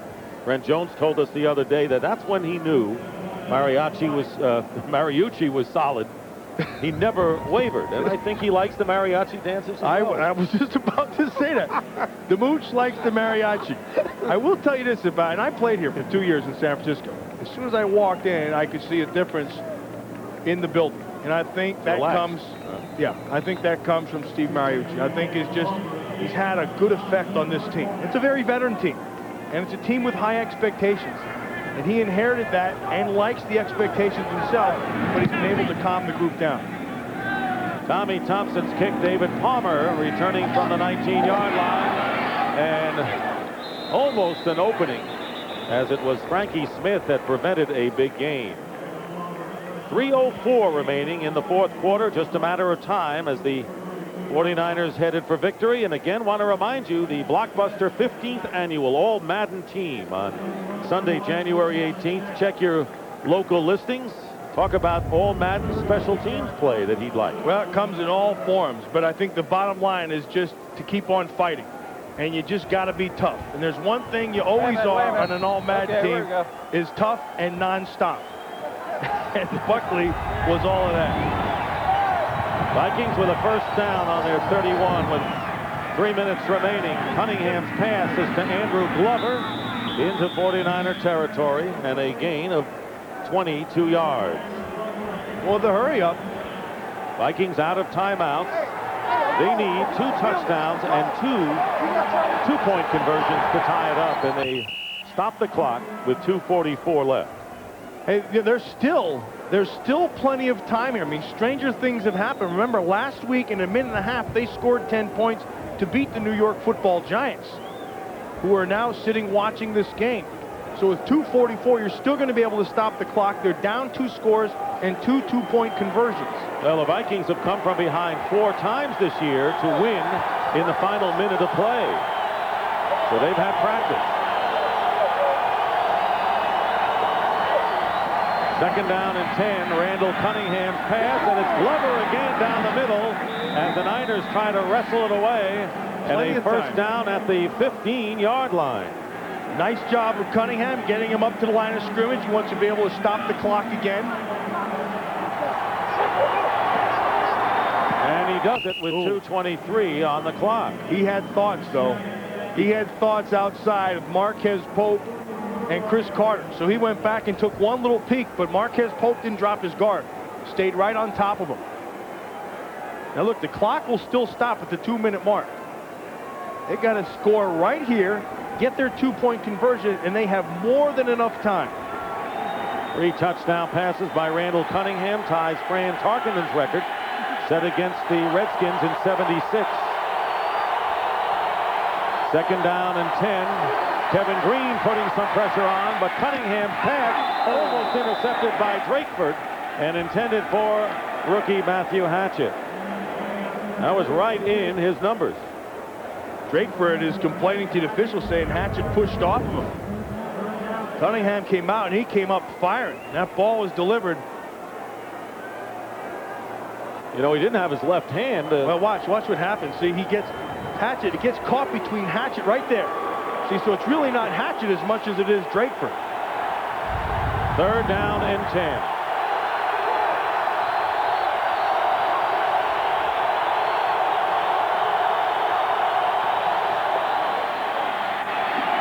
Cunningham drills it behind Matthew Hatchett, and that will present a 4th down and 10, and the Vikings with a last gasp here to try to keep their hopes flickering.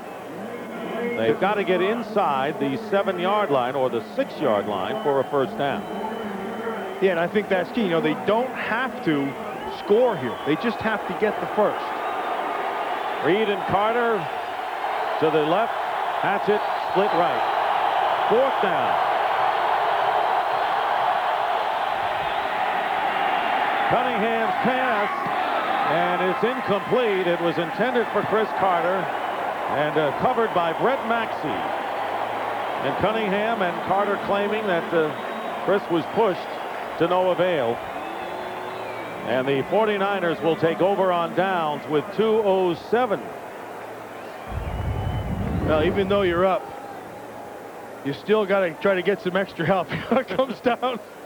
Yeah, God, I hope you're on my side. And it was a bump by Maxey. He hit him in the back.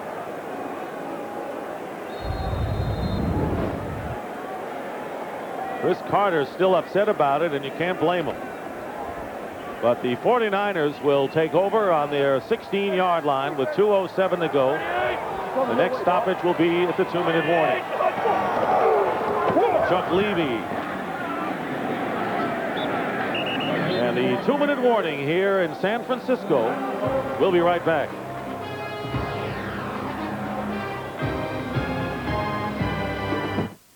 Miller Lite presents. On the battleground known as Veterans Stadium, kickers have more to fear than 900 pounds of onrushing linemen. They must also face 7 ounces of fluorescent green poster board. Bill Burns believes his magic arrow can actually alter the path of any opposing team's field goal attempt, proving that while this arrow may be straight, its owner is undeniably wide and to the left.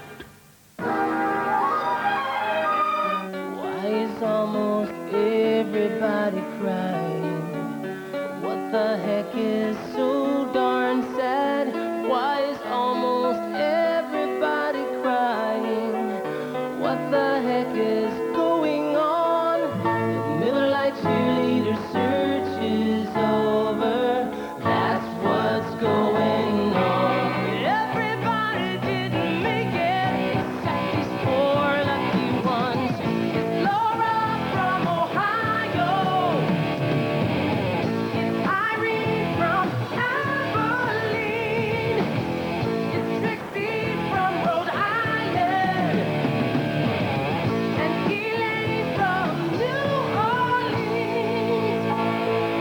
Irene, Trixie, and Elaine are the 4 Miller Lite cheerleaders. Watch out for them during 1998. Thanks, America. An enemy from the past returns. I'm going to take a wild stab here and guess this is a clue. An all-new X-Files, Sunday at 9, 8 Central. Next Sunday, the 49ers will host the NFC Championship game against either the Tampa Bay Buccaneers or the Green Bay Packers. That game will start at 3:30 Eastern, 12:30 Pacific. So Steve Young and the rookie coach, Steve Mariucci, getting set for yet another big game. 2nd down and 8. Levy up the middle, and that'll be 3rd down and short. Jason Fisk on the tackle. The Vikings are out of timeouts, and we have 1:50 remaining in this game. The 49ers, who lost their opening game to the Buccaneers on the road, then reeled off 11 straight before losing to Kansas City, and then defeated the Denver Broncos. before losing their finale at Seattle.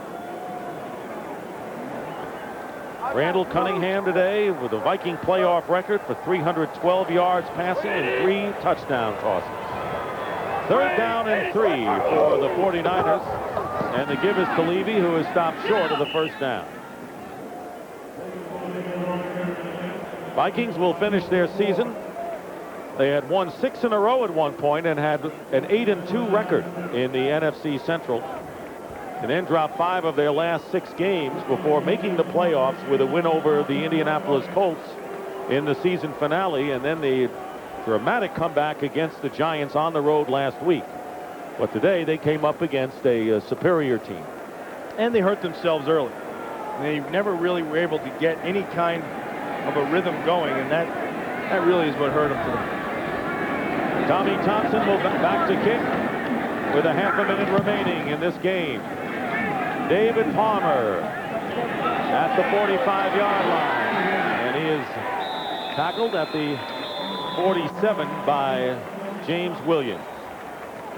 Playoff history with the 49ers and the Vikings, now 4-1 in favor of Minnesota. And they talked up this week the playoff game of 1987 when the Vikings defeated the 49ers. Anthony Carter with a big day. Steve Young's first playoff game ever as the Vikings won in the stadium. Maybe now they'll finally stop talking about that game. I mean, every year they've played them in the playoffs. It always goes back to 87. It'll be 2007, and they'll say, remember 20 years ago. 20 seconds remaining.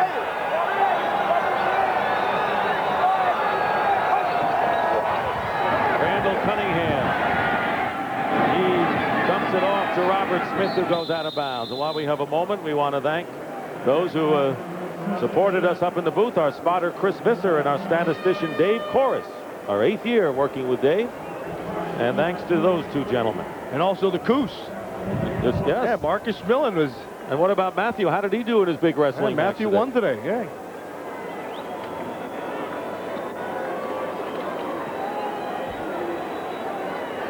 – 14 seconds to go.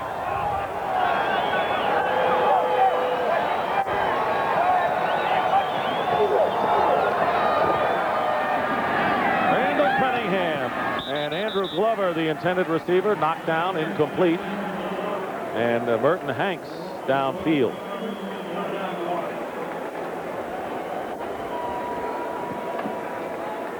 '49ers and the Vikings were 7-7 going into the second quarter.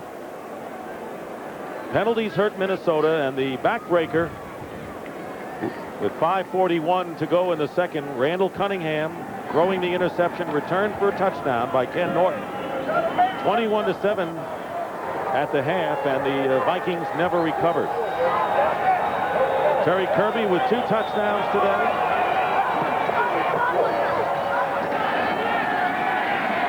Cunningham dumps it off on what should be the last play of the game, and it is. The game is over, and the San Francisco 49ers have advanced to the NFC Championship game under their rookie head coach Steve Mariucci, and for the 10th time since 1981.